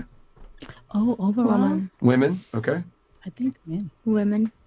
Okay. I don't know. I think it's a man thing. Yeah, I think it's a man. I can't say. Overall. I think overall a man, because honestly, I can speak for myself. Like I'm gonna keep doing. Like if I improve myself because I want to improve, I want to look good for myself, or maybe another woman, or whatever. But guys, they work harder. They have to make sure they look good, or they pocket fat. have a decent job, and so in order for So them how many to for men attract we a got? certain Two? type of Two for men woman, right now? I changed. And you 3? Men. Oh, okay. Oh, now you changed. Ah, Yeah, 10 out of 10. Oh. Right. Right. I hate you. All right. So for the people that think that women self-improve more, can you tell me how women self-improve more to attract the opposite gender? Well, it depends on the type of woman, but women focus on building up their looks. Okay. 10.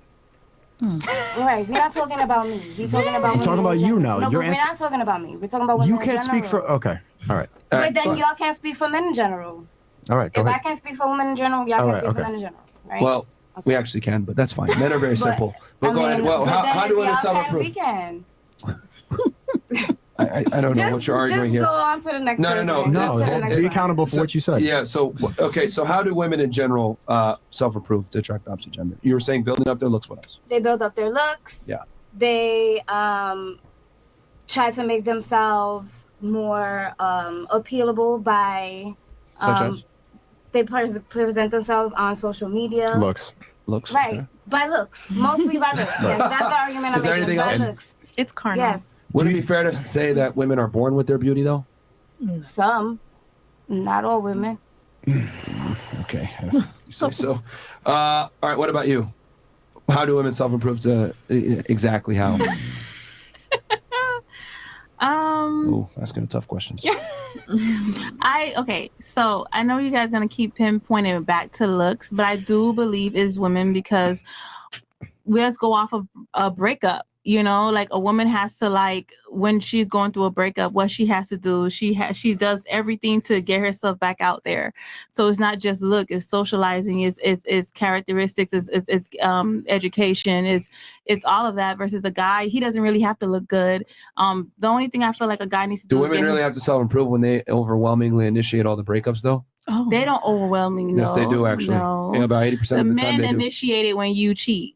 Okay, what if I told you... You initiate it. Okay, what if I told you that women overwhelmingly initiate breakups with men? I don't believe it. It's the fact. It's the I truth. mean, it's probably 70 to 80% of divorces are initiated by women. Because but the men where? How cheat did all it the start? time. How did it start? Money, if we're going to go there. It's not gonna be only money because I refuted every single one of your claims with facts, so tell me how women actually self-improve when they're the ones that initiate the breakups. They're not initiating the breakup if they're not the one that initially cheat. I just told you money was the main root cause. Money is not the infidelity. only. It's not only Non-infidelity. money. It's not only money. It's And money. Money it's is the predominant reason There's why more to the story. people break up. Yeah, it's Oh, not look at just. that. Yeah, it's not just about money. There's more to the story. Yeah, it's infidelity and money. There's more to the story. It's both.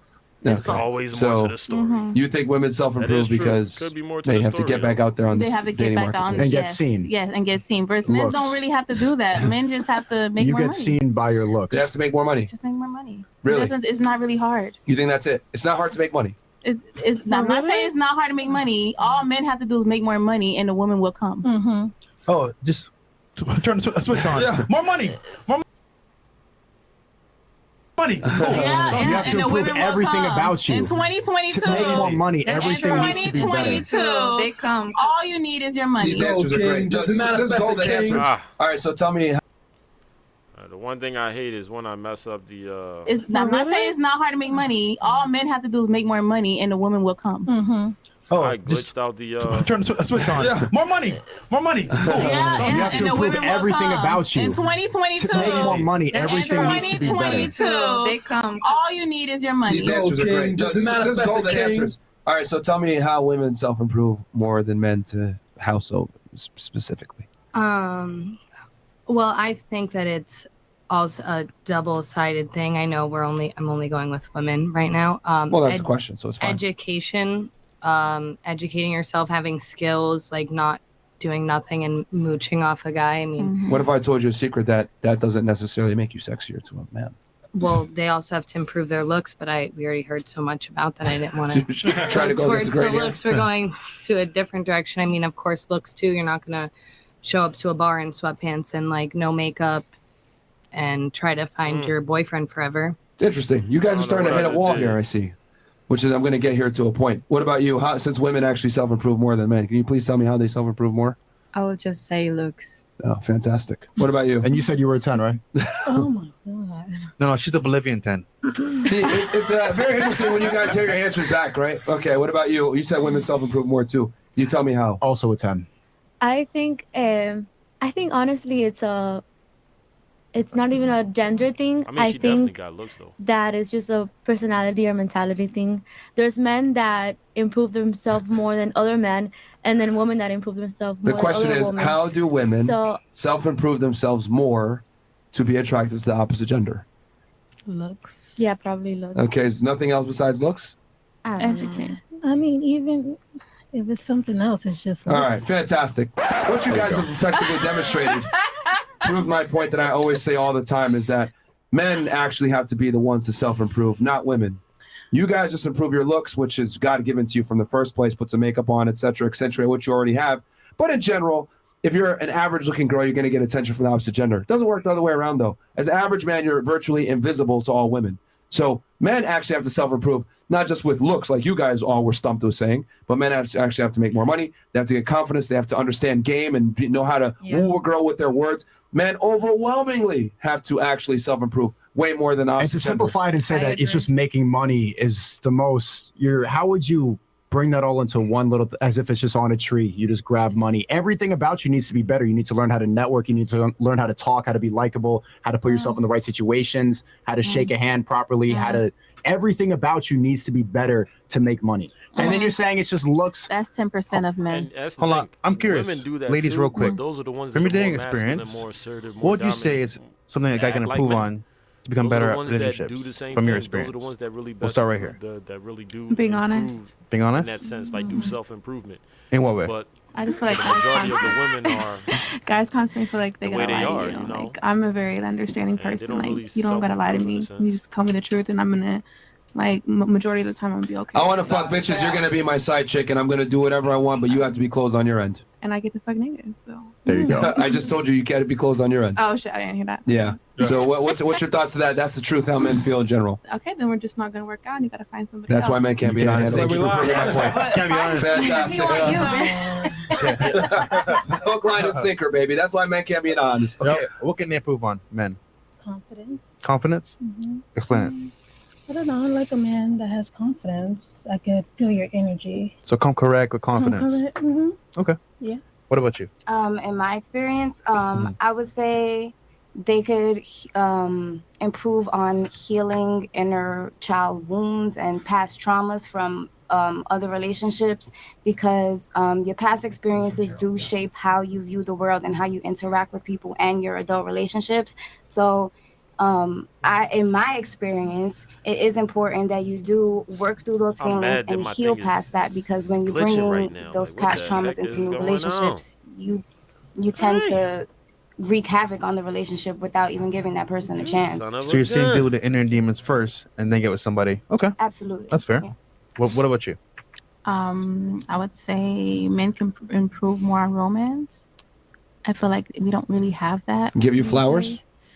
Just the whole gig, though. Flowers, the opening the doors, and the So be more chivalrous. yeah, the chivalry is there right Okay. now. So we Who need more killed of chivalry, that. men or women? Okay, so There we go. you're gonna win this one because I do agree women did, Okay. because like I said earlier, Mhm. you know, they expect money first. Women are looking at money in men's pockets these days. So you kind of kill that when you're focused on money right now. Like, you know, how much can you invest in me? Can you get my body done? Can you, you know? So because like we're there now, it kind of kills the whole romance. Okay. Okay. So it's women that killed the romance, not the men. Yeah, Okay. you get this point. Fantastic. Well, you've been losing all night, so No, I haven't. you haven't been able to Negative. articulate a point one time. No. What about you? What do men need to do to self-improve, in your opinion? I think Is that the question, Fresh? Yeah. like in a relationship. Yeah, though. yeah. Communication probably, but that also goes both ways. It needs to be like reciprocated. I want you to quit your OnlyFans and stop hooking up with dudes on your OnlyFans as well. It pisses me off. Okay, great. I'll hook up with girls instead. You know, high five. No, I want you off OnlyFans all the way. Quit it all the way? Yep. Okay, will you fill the hole in my pocket that I was getting from OnlyFans? And then Okay. we can have a conversation about it. And if it's something that I'm going to do, then I'm going to do it. But I can't have the conversation if they don't want to talk about it. But hold on. I'll fill it with love. What? I'm gonna fill that hole with love. That don't pay No. the bills. Yeah. But I care about you. Oh my God. That's So- great. 2022. Okay. All right. No, that's good for you. I mean, that's great, because most girls say they want communication. The guy actually communicates, and they're like, "Oh my God, you're toxic." Yeah, well, I mean, if he wants to communicate and talk about something and I'm not open to it, then obviously we're not communicating. Just he is. It's just a one-way conversation. Yeah. Okay, never mind. No, No, go ahead, go ahead. What? No, because you're saying, right, you should communicate. But if you don't want to hear it, then it's only one ended. It was what you said. Yeah. So then how You can just reiterated how what can I said. communicate with you if you just shut me out?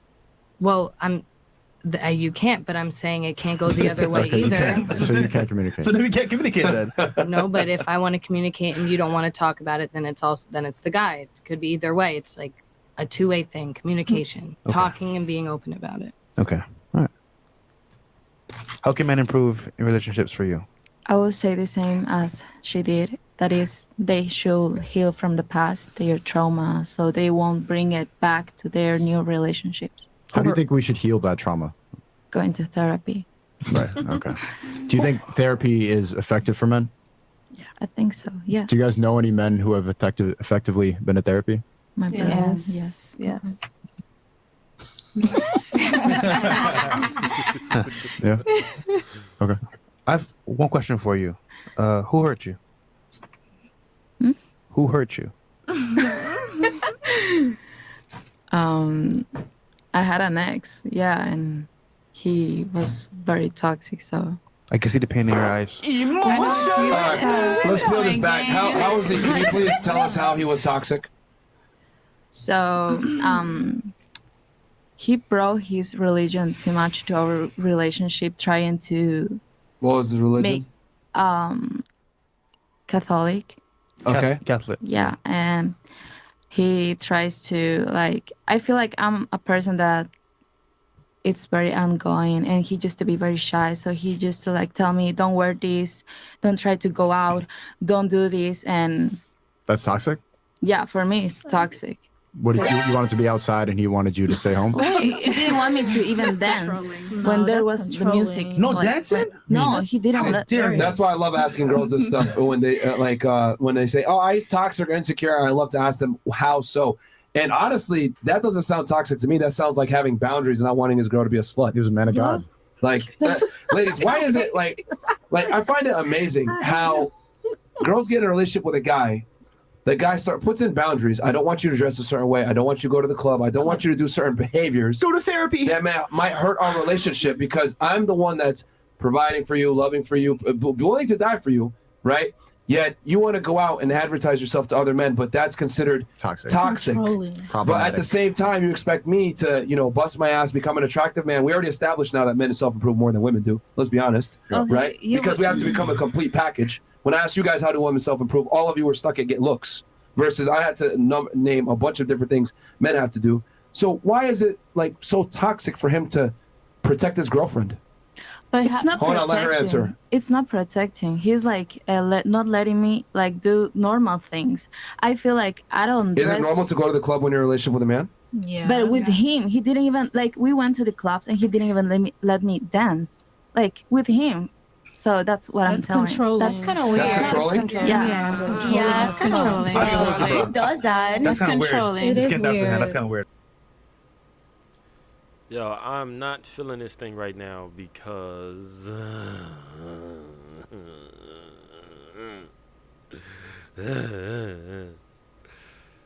because I cannot see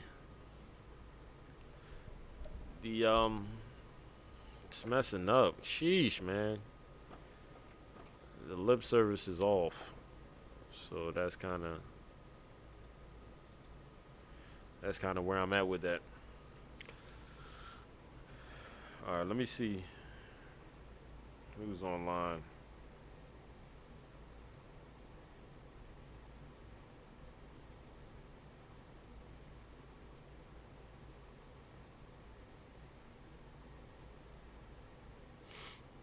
How the heck it don't work? Yeah. Yup. Yeah, man. This is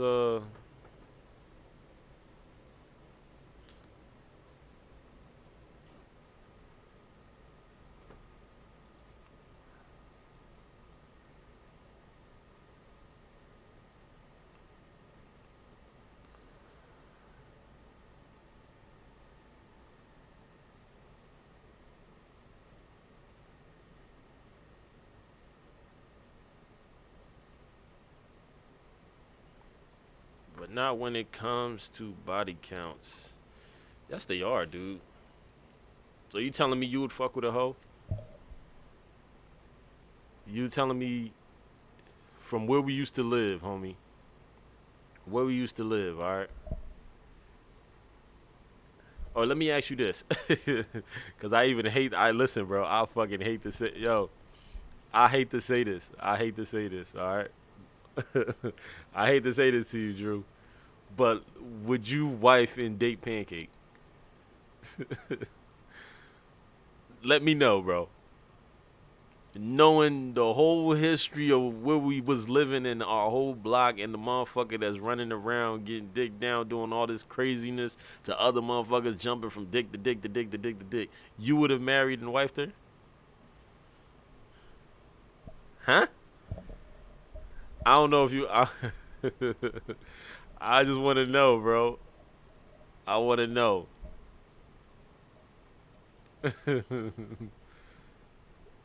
You was fucking high, my nigga. You was crazy. Ah, bro. Yeah, yup. Listen, I'm gonna tell you this right now, bro. You are the exception to the rule, bro. I fucking salute you. I fucking salute you, bro. You understand? It's cool. You will do it. But I guarantee you there's 9 other motherfuckers that are behind you that won't do that shit at all. I don't give a fuck about the personality. We don't give a fuck about how she holding us up. I don't give a fuck about none of that. You're not gonna straight up. Yeah, because that was an easy target. That's the reason why. They wasn't on her because they liked her. They wasn't on her because none of that. She was an easy target. Why the fuck a motherfucker gonna shoot something at 80 yards when you can shoot something that's 2 feet away from you? You know what I'm saying? What's the purpose? I'm not gonna take my shot at 80 yards when I can shoot the fucking bullseye that's right here and I know for a fact I'm gonna hit every time. No, but that's not the reason why though. It ain't I mean, well, yeah, that is the reason why. That is the reason why. You're right. It's body wise. It had nothing to do with the personality. It had nothing to do with what the fuck she can provide. Cause men don't give a fuck about that. Like that's just our instinct, bro. That's just how we are. It's always been like that. You know what I'm saying? That shit ain't never gonna change. When you looking at a girl first, you're not thinking like, damn, I wonder if she's smart.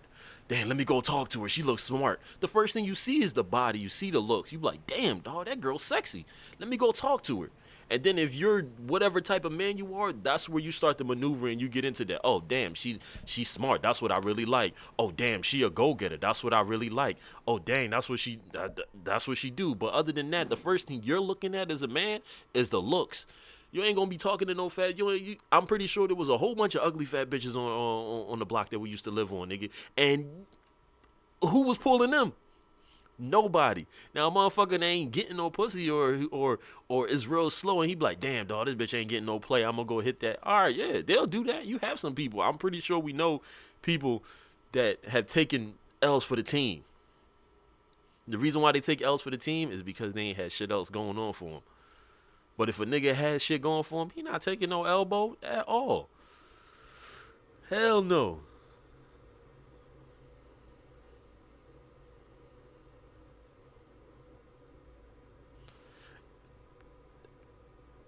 There are always exceptions to the rule, but one person does not make up for the thousands of motherfuckers that are out there, though, bro.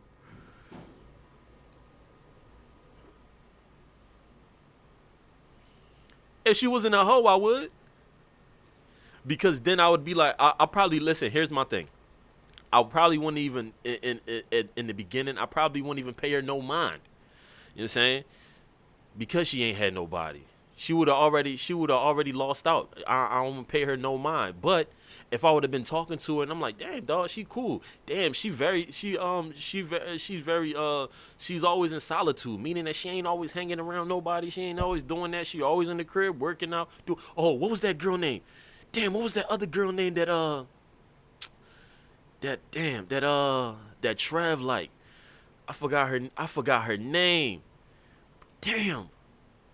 And she lived on the other side of you, the dark-skinned girl. She had a fat butt and everything and all of that. April or some shit. It's probably, I think it started with an A or something like that. But she was very confined. There you go. Yes. She was very confined, bro. Now she could have got wifed up in an instant.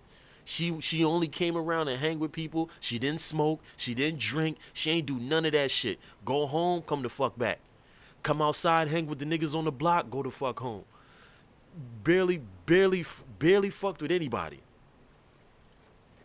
Barely fuck with anybody. She could have been somebody that could have been white. Other than that, motherfuckers are trying to do two things. You either fucking a chick or you trying to wife a chick. That's it. Dudes ain't worrying about no other shit because we go getters. Like most men, not all. Actually, most men aren't because they're not motivated enough.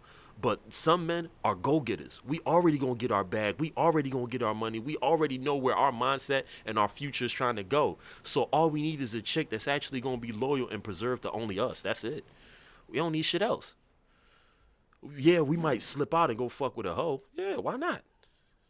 It's easy. It's an easy target. But that don't mean I'm a wife a hoe. I don't give a fuck about her personality or none of that. That's a no-no. Because now I'm talking to my boys and I'm over there. I'm the one that's got to pay for it. That kind of does, because I was just about to get to that point. Like I said, if I was talking to a girl that all my niggas or people that I know or don't know hit that, they didn't have to do anything for it. Now I'm the one stuck with wifing her. A hoe is the stuff that you use to in the garden. That's what a hoe is. Right? The shit that you use in the garden. That's what a hoe is. A hoe is somebody that's giving it up, whether it be for free and or for money. It's just a double standard. You can't, because what are you going to say?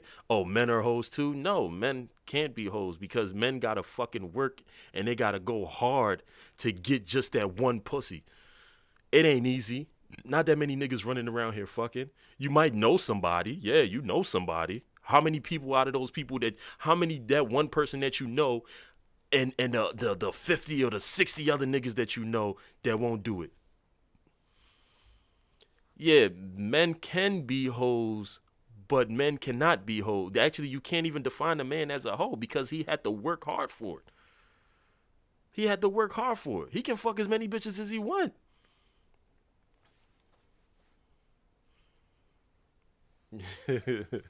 No. Bro, go live with me. Yo. Yeah, it does. It takes skills to get hoes, but women don't have to have skills to get niggas. So if you giving up your most, that's like a dude that got money. If all you doing is keep on giving everybody money, or every girl you see, you want to pay for their bag, you want to pay for their bills, you know what we call that shit? A fucking sucker. You know what you call that girl? A finesser.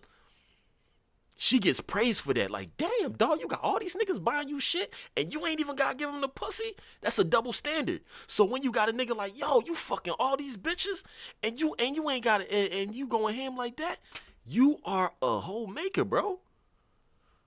You are a hoe maker. It is what it is. That's just how it is, bro. Like, it's nothing you can say.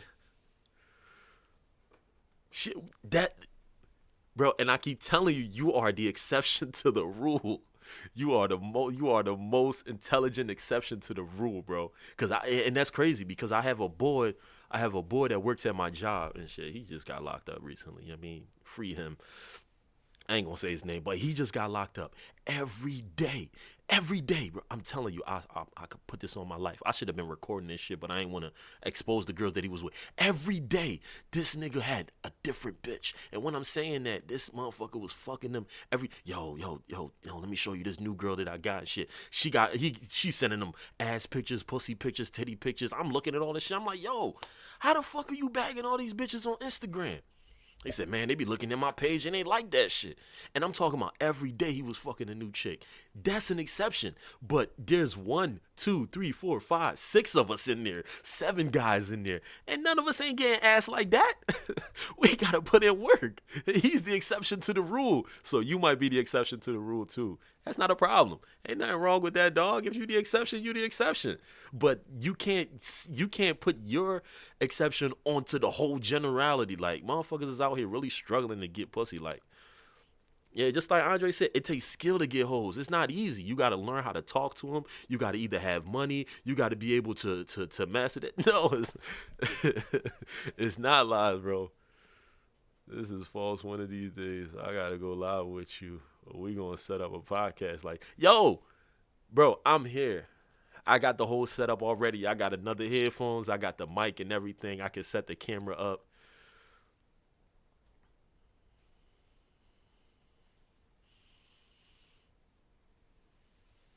If you move like me, you got similar results. I mean, listen, and here's the thing. I'm getting to that point.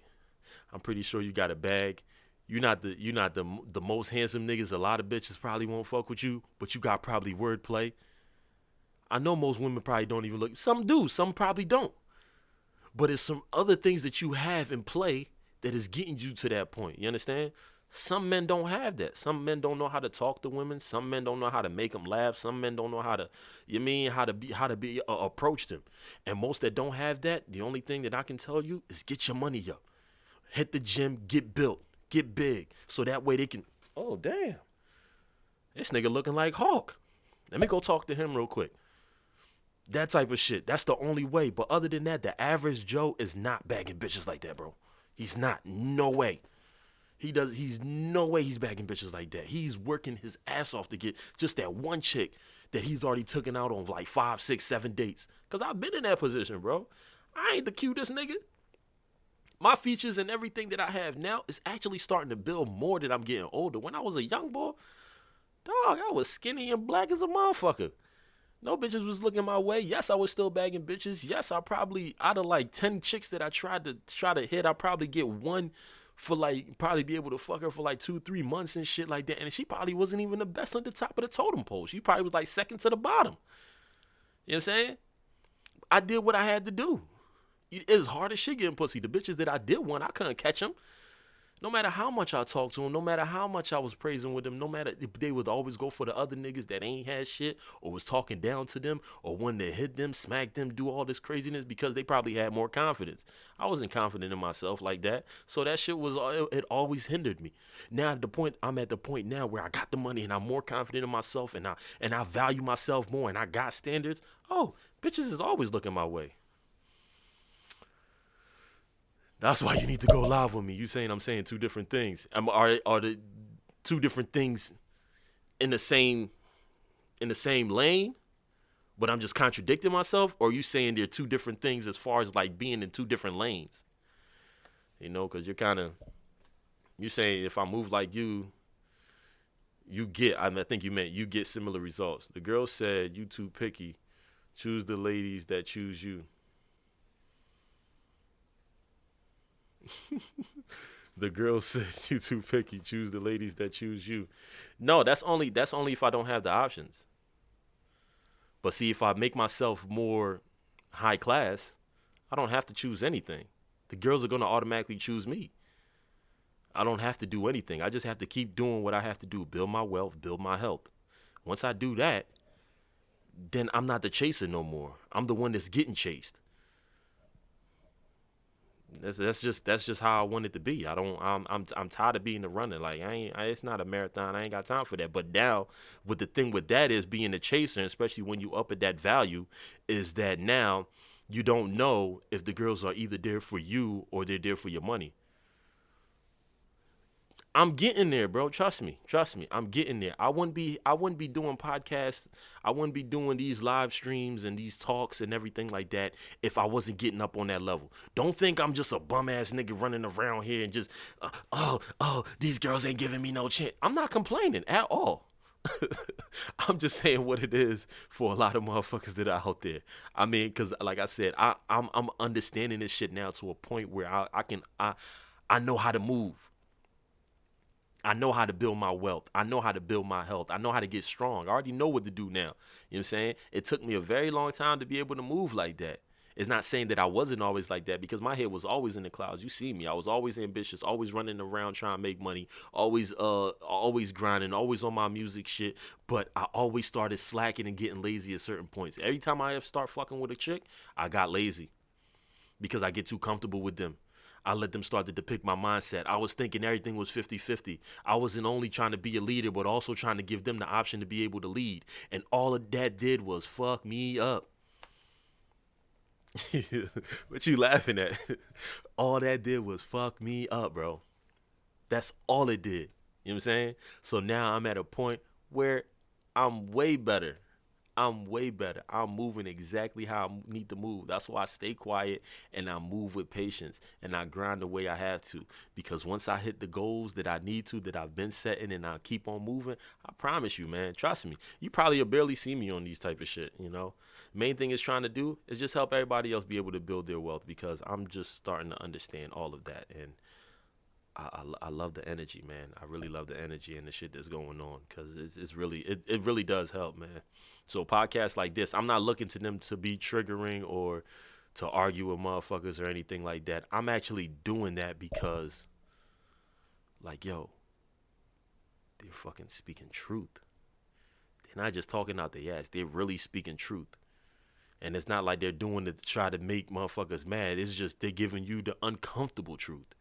You know, I think the next one I'm gonna do is this gender role, this gender role stuff, man. I'm gonna probably get a chance to do that tomorrow and shit, cause I always work, so this is like my free time.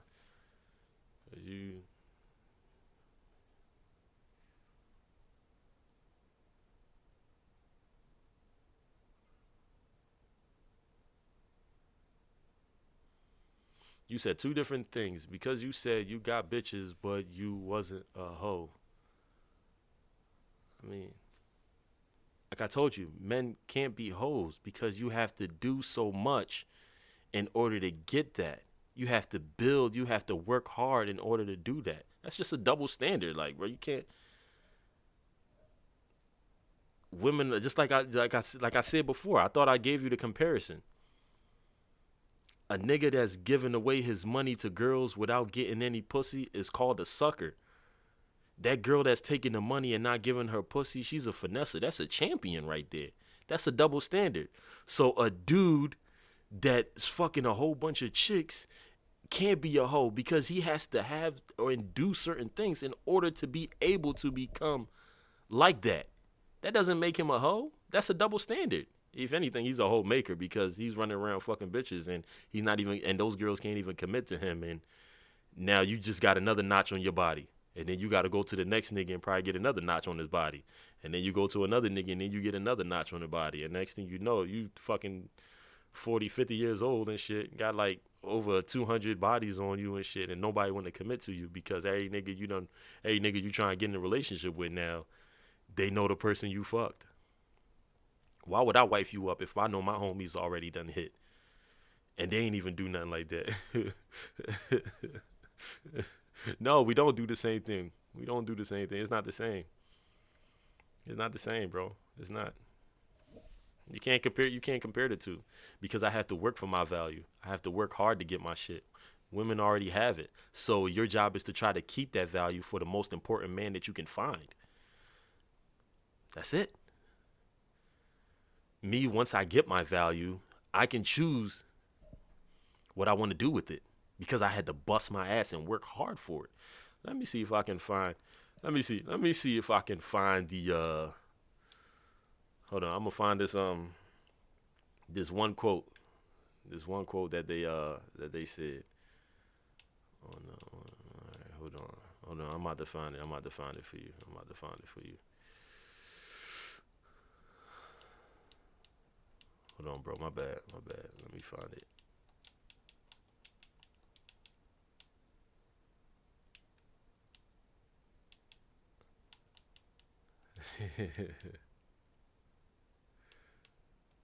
Nah, dead. That's dead, bro. We wasn't struggling to have hoes. I didn't have hoes. I had a few bitches that I had to work my ass off in order just to be able to fuck them. I wasn't fucking what? You know how many bitches I was fucking a year? 1, 2 at the most.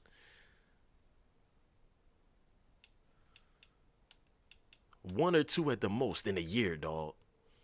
A chick can fucking outdo me by like 20 times in a month if she wanted to. Yo, who told you this shit? Who the fuck was out fucking? I ain't had no hoes, bro. I really didn't. That's dead, bro. I'm telling you, I did not have hoes like that, dog. You crazy.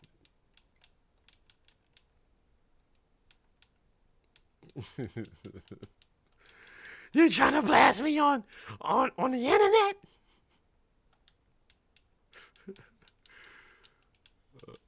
Yo, I really did have hoes though, bro.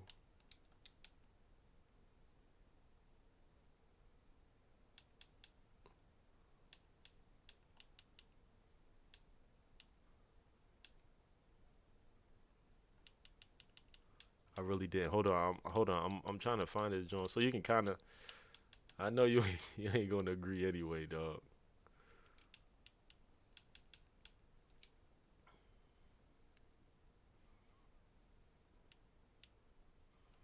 But I think you might get it. Eat like a king who's on a budget. 3 tasty options, fries, drink, and nuggets. All for $5. Wait, that can't be right. Just confirm that that's the real price.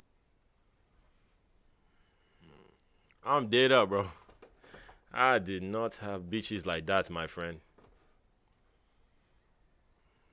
I struggled.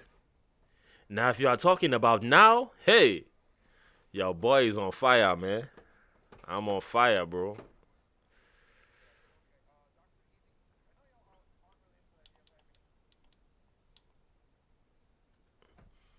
Damn.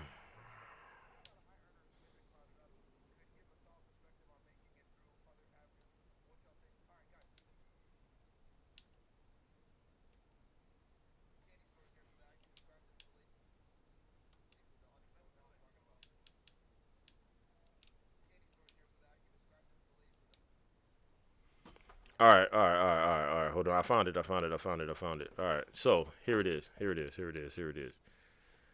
The candy store analogy. I understand what the hell I'm talking about. Let's do it. All right, so let's go into a dream world real quick. I haven't used this one in 2022 yet. Yeah. All right, so I always tell this story so that women can understand the male perspective, the male experience. So there's a candy store. All right. No, for real. There's a candy store. Now, the ladies are allowed into the candy store at 18 years old. 18 years old, you guys are allowed to go into the candy store and you can eat any aisle that you want. You figure out that the gummy bears are good, Tootsie Rolls are disgusting, candy corn is gross. I did not. I don't know. have any. Fucking chocolate. You might like chocolate. You might not like chocolate. You might like white chocolate. But you start to figure out what aisles you want to hang out in and what aisles, maybe you like dog candy. I don't know. Right? But regardless, you're in the candy store for a period of time and you figure out what you like. The men, though, they're not allowed to get into the candy store until they're 35 years old. They have $100,000 saved and they've been in the gym for 5 years. So guess what? A line starts to accumulate in front of the candy store. Okay?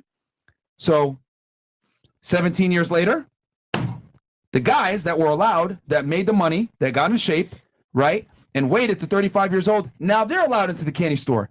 Guess what they're doing? They're going all around the motherfucker like eating all kinds of candy that you threw away 10 years ago.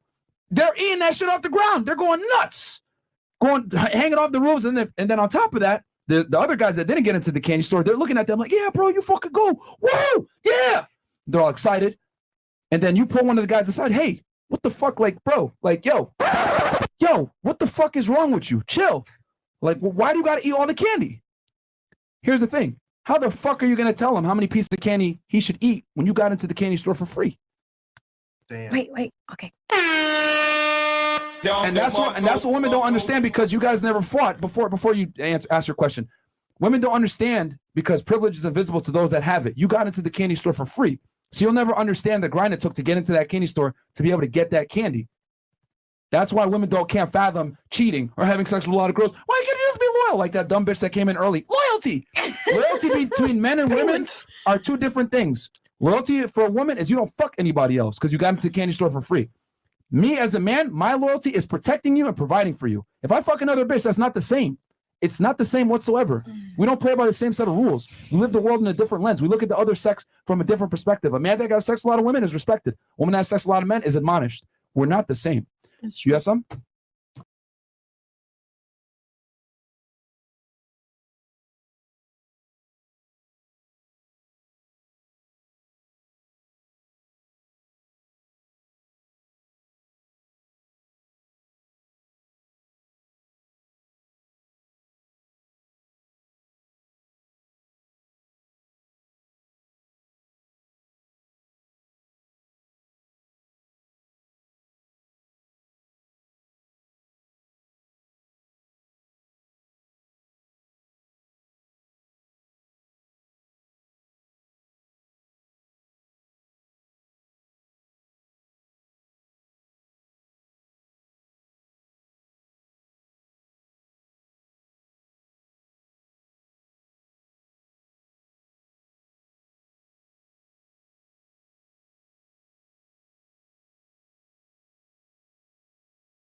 Shit. I just gave you all of this.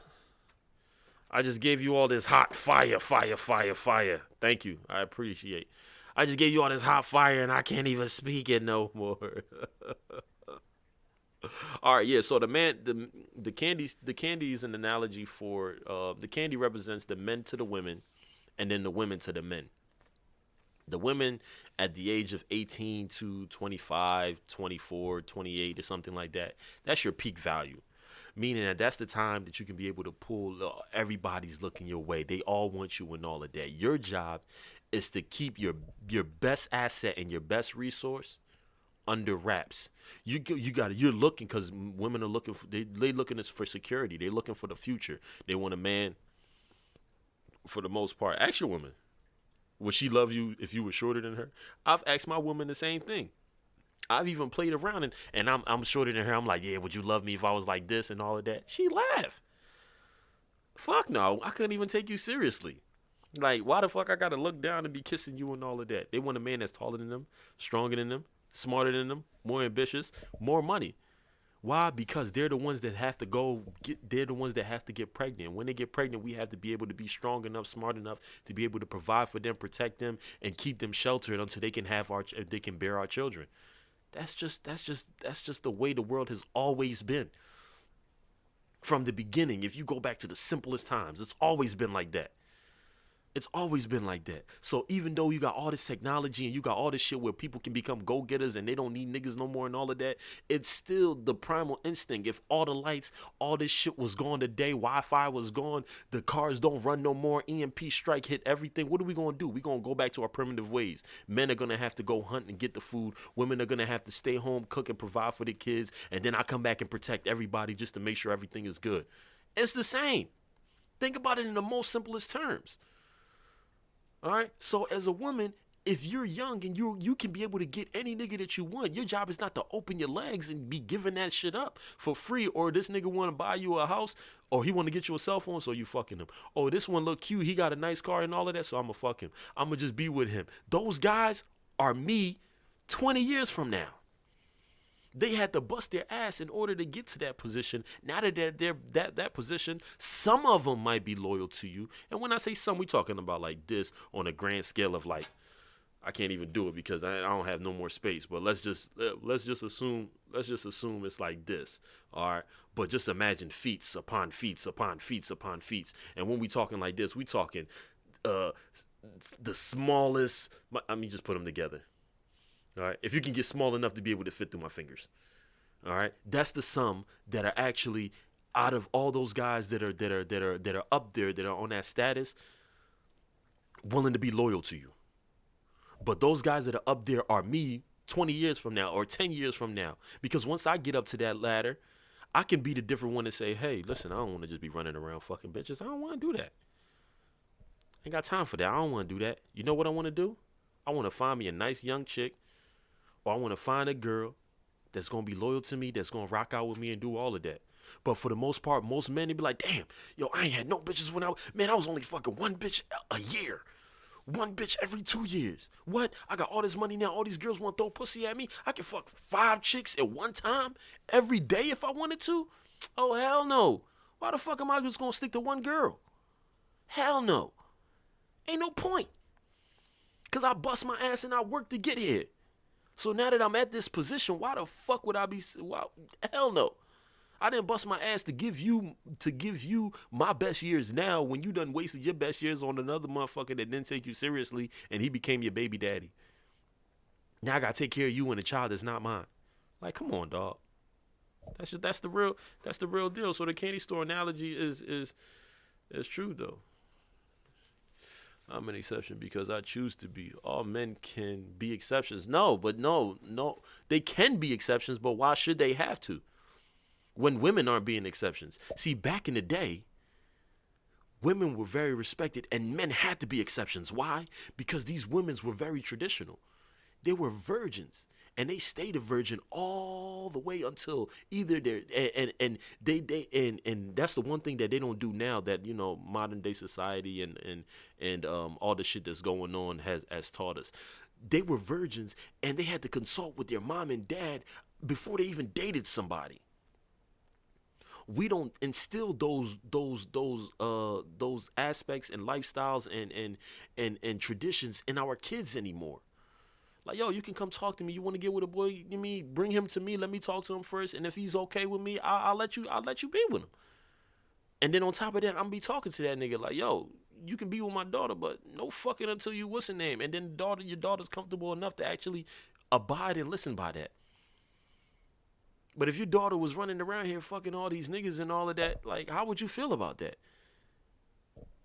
Like, it's weird. And I got a daughter. So, you know what I'm saying? I want to be able to instill these traditions to her and have her be able to have the highest value. So when she get up there, like, yo, you a virgin? All right, bet. Yo, I'm a millionaire. I got this and I got this and I got that. All right, cool. But we can't do that unless we get married. And on top of that, you have to meet my family. And if my mom and dad approve of you, then we can go from there. That's the tradition that I really want to keep on bringing back. But now we just think that, oh, everybody's equal. They should be free to do whatever they want. Just go ahead and live. Be strong. Do what you do. Live your life. No. Keep the old traditions. And men, believe it or not, are still traditional because they still have to provide. They still have to protect their women. Women still can get pregnant. Meaning when they get pregnant and they stay home, who the fuck is going out making money? Who's the one that has to be able to provide and get her food at 2 o'clock in the morning when she got cravings? She's not getting off her ass when she's 6-7 months pregnant to go drive or to go walk to the corner store to get something to eat. She's telling you to do it. So you're still living to your traditional roles. So why not be with traditional women? That's the difference. So now that men know they don't have to be with it, and it's because we have women that fucked it up. Why? Because these women just want to be hoes. When you have the women that just want to be out there and just spreading their love and just giving them sex and all of that, why the fuck should men commit? If I was a man, I wouldn't commit either. It's like, why would I commit to you? Let's just say if you were a virgin and all of that, and you got me running around trying to do all this shit in order to have sex with you, when I can go down the street and pay for pussy. Or I can go this way and there's a hole right down the block. All I got to do is wear a condom. I know I ain't going to get burnt. Why would I have to just commit to you and you want me to chase and you want me to do all this other extra stuff and run around and take you on dates, and we in 5-6 dates now and I'm still waiting to get some ass or even a kiss? What's the purpose? Society's fucked up the way it is, but I accept that fuckery. I ain't fighting it. I can go against the grain on my own. I can listen to myself, but the majority won't. The majority won't. Just like you said, you're an exception. I'm an exception. It is what it is.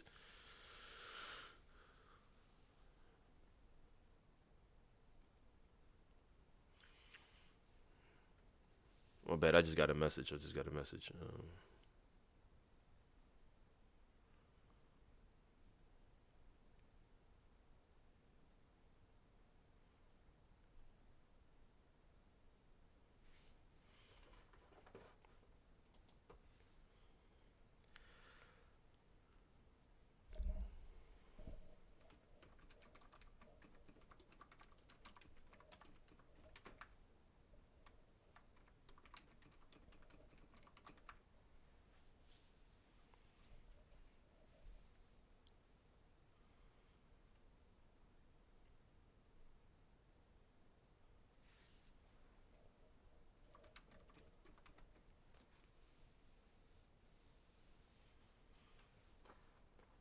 All right, my bad.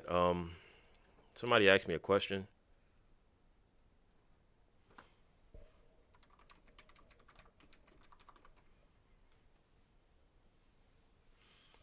All right.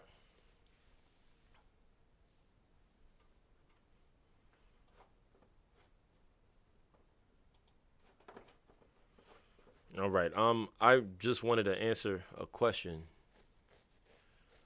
I don't know what women you're referring to. High class women and average women, everyday women. I love them all, but won't fuck them all. I don't know what women you're referring to. I get hoes, high class women and average women every day. Yeah, but if you was a bum nigga, you think you'd be getting those bitches? If you ain't had shit and these girls had to be the one to take care of you, you think you'll be getting them?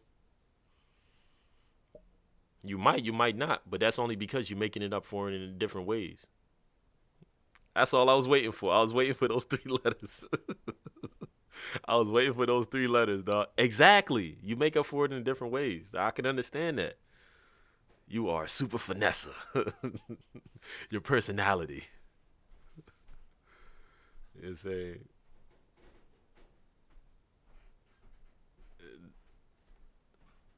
That's what you are. You're a super finesse.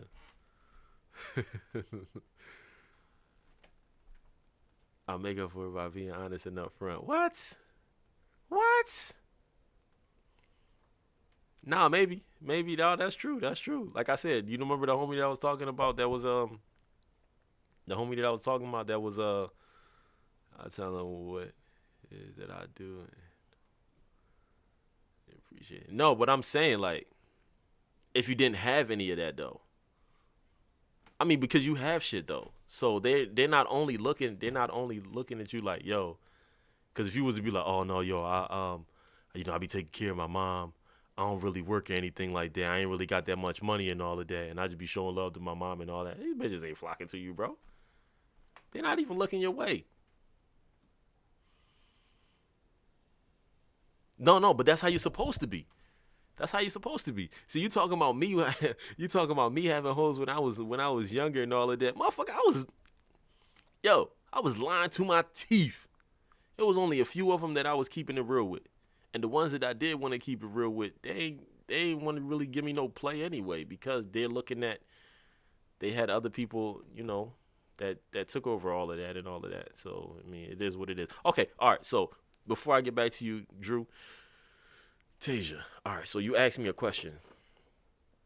And I wanted to kind of answer it. All right, so you said that all right, yes, I'm in a relationship right now.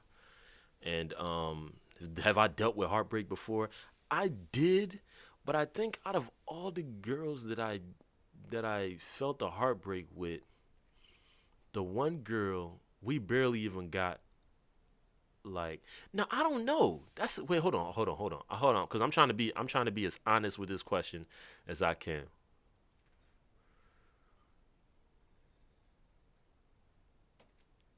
I'm trying to be as honest with this question as I can. All right. That's what I'm saying. Yeah, she's a real one too. All right, so have I dealt with heartbreak? I'm trying to think about it. Like,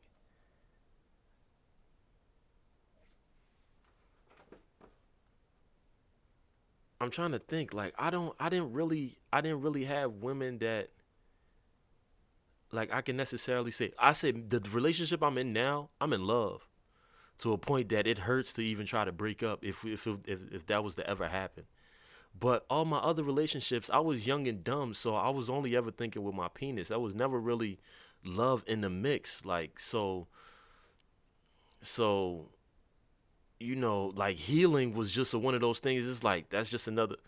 Come on, man. Come on, man. Don't start with that, man. 247 Skull Gang. Hey.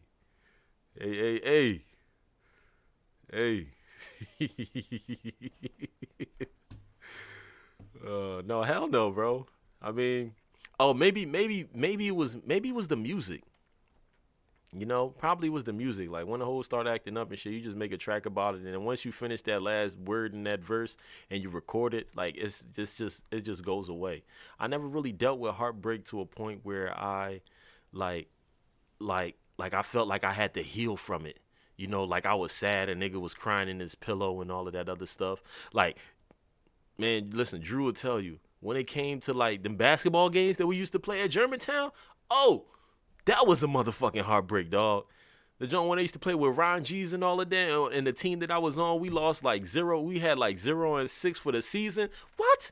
My mom and dad will tell you, I came home crying like a motherfucking what? Yo, and she's like, "Oh, you don't need to worry about that. It's just a basketball game." I said, "No, Mom, listen, yo, my team is corny. Like, yo, dead ass. That was more of a fucking heartbreak than actually, women breaking up with me and all that other shit." So I don't know. Like, I just kind of got over it because I always thought with my penis. It's just when I started getting older, I started thinking more with my heart and actually starting to really show these girls love. And then, I met who I'm with now. And we've been together for so long that, you know, I feel like we're bonded. So if it was to ever, we're bonded and we're bounded to each other. So if it was to ever end, like that would be a devastating turn. But it's not something that would, you know, that would alter my mindset. That's why I guess maybe I'm exercising my mind now. So if that was to ever happen, I can be able to just keep moving on and not feel like I have to stop. The world is gone, and then like I just feel like everything is you know, is shattered and everything. So I don't know, like, yeah, I only that's the music is what helped me deal with heartbreaks. My homies, talking to them, you know, that's why they say, you know, men got to be strong and all of that other stuff, which is kind of a lie because there's no reason we have to be strong. We have to be strong in front of our women or the girl that we're with.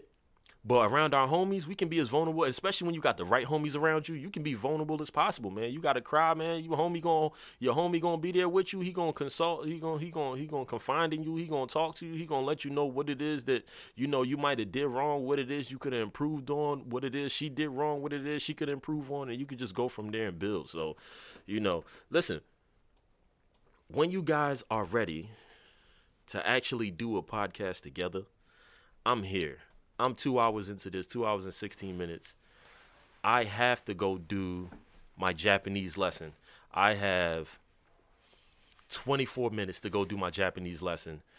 And so that way I can keep it going. Yes, I'm studying Japanese because I want to be able to go to Japan so I can watch those. Two reasons, by the way. One is to see the cherry blossom trees. I fucking love that. And then two, I need a samurai sword. I mean, yo, but I'm down though, man. I'm definitely down. But I definitely love the conversation. Tomorrow, I'm gonna try to. I'm gonna be posting again. I'm gonna go on crazy ass rants on some other topics that I want. We'll make it work. We'll make it work. I promise you. We'll definitely make that that podcast work. It's not even a problem. Shit, even if we gotta come out there. You know, because with me, all my equipment and all my tools that I need is they're portable. You know, it's very easy for me to be able to maneuver any and everywhere that I need to. But for the most part, if we download all the same things that we can, especially if you have Streamlabs, download Streamlabs. If you download Streamlabs, we can actually I ain't trying to get hoes, man. I ain't trying to get hoes. I just want to be a rich man. Maybe King Solomon status, you know. Probably be like a polygamous man, have like 25 wives or some shit like that. But other than that, I don't want no hoes, man. I need all my girls clean. I mean, I need all the women clean and you just have like 20, 25, 30, 40 kids or some shit like that, you know. But before I could do that, I just need to focus on the one that I have and just focus on getting the money that I need. So I mean, but yeah, Tasia, we can definitely do. We gonna find a way. If you download Streamlabs, we can actually be able to all three of us, we can actually be able to pair each other's cameras together and actually go live off one streaming. Somebody would just be having to lead it and everything. But anytime y'all want to do that, we can start setting that up, and I'm ready. I mean, yup. Yeah. Philly. I'm a little bit outside of Philly. I ain't in Philly no more, but I do drive to Philly sometimes. But I'm everywhere, so y'all my two best friends. I mean, Drew, you already know, man. We've been homies forever. I know we I love talking to you, bro, because you always disagreeing with some shit. You just want to make somebody. You always want to just talk just to talk. Always want to argue, man. You always on the opposite end, and that really helps me keep on growing and getting stronger the way I do, man. So you already know I fuck with you to the fullest, bro. You my brother from another mother. Tasia, you are becoming one of my favorite people on my Facebook page. I'm definitely happy to have you as a friend. You're right after Amma. You know, that's my girl right there. She Pan-Africanism, she shows love and all of that. But yeah, I'm down. Yeah, but yeah, listen, y'all stay blessed, y'all stay safe. I'm definitely gonna rant off again tomorrow.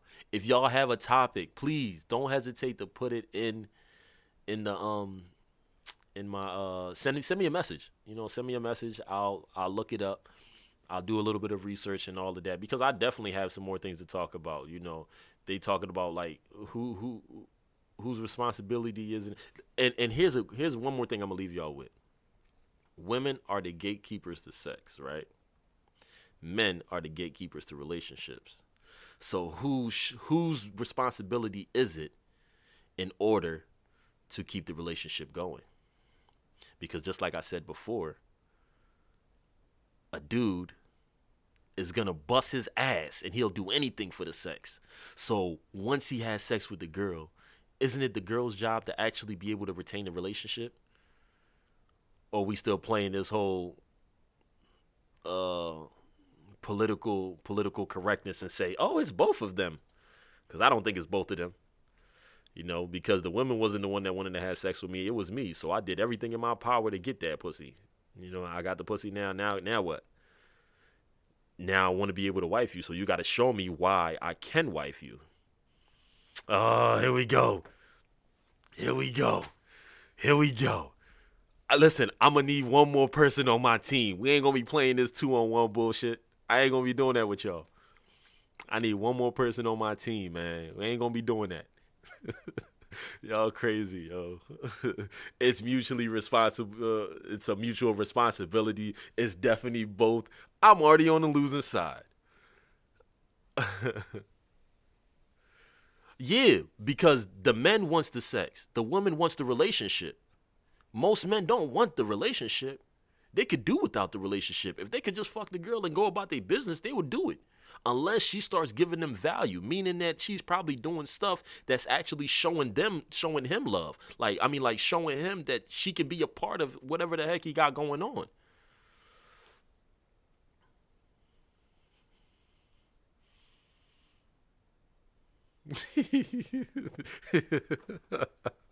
Yo, no, I got a few people that actually agree with me. They just afraid because they already know that y'all gonna be playing both sides. You know what I mean? But it is what it is, though. You know. But yeah, no, having sex, and building a relationship are two different things. They are, but one is important to the opposite. No, not really. Because if he's smooth enough, just like you said, if he's smooth enough and he can do what he need to do and keep it honest, he can fuck as many bitches as he want without having a relationship. He can have sex with a girl today, have sex with a girl tomorrow, if that's all he's looking for. The woman is the one that wants the relationship, because in order for her to even be able to feel like she wants to have sex with you, she has to get to a point where she likes you. Now, if she likes you when you have sex with her, she probably like, oh my God, I'm in love. Oh my God, I love him so much. He's my man. He's the one that I want, right?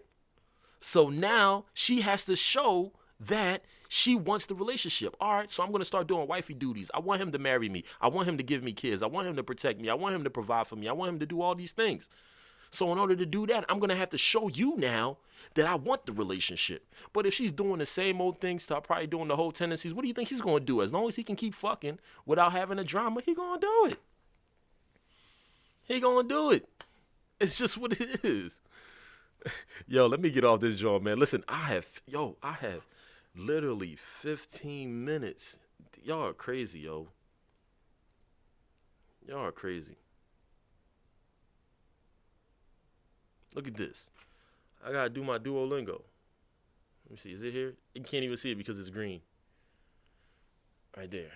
Duolingo. That's all I've been doing. Studying my Japanese. Look at that. All of these. I'm trying to practice my Japanese, man. All right. I'm getting there. I ain't all the way there yet. I'm just still on Unit 6. So, yeah, I'm going to talk to you guys later, yo. AKA, men ain't shit. Bye now. All right. I will, man. Peace. I love you guys.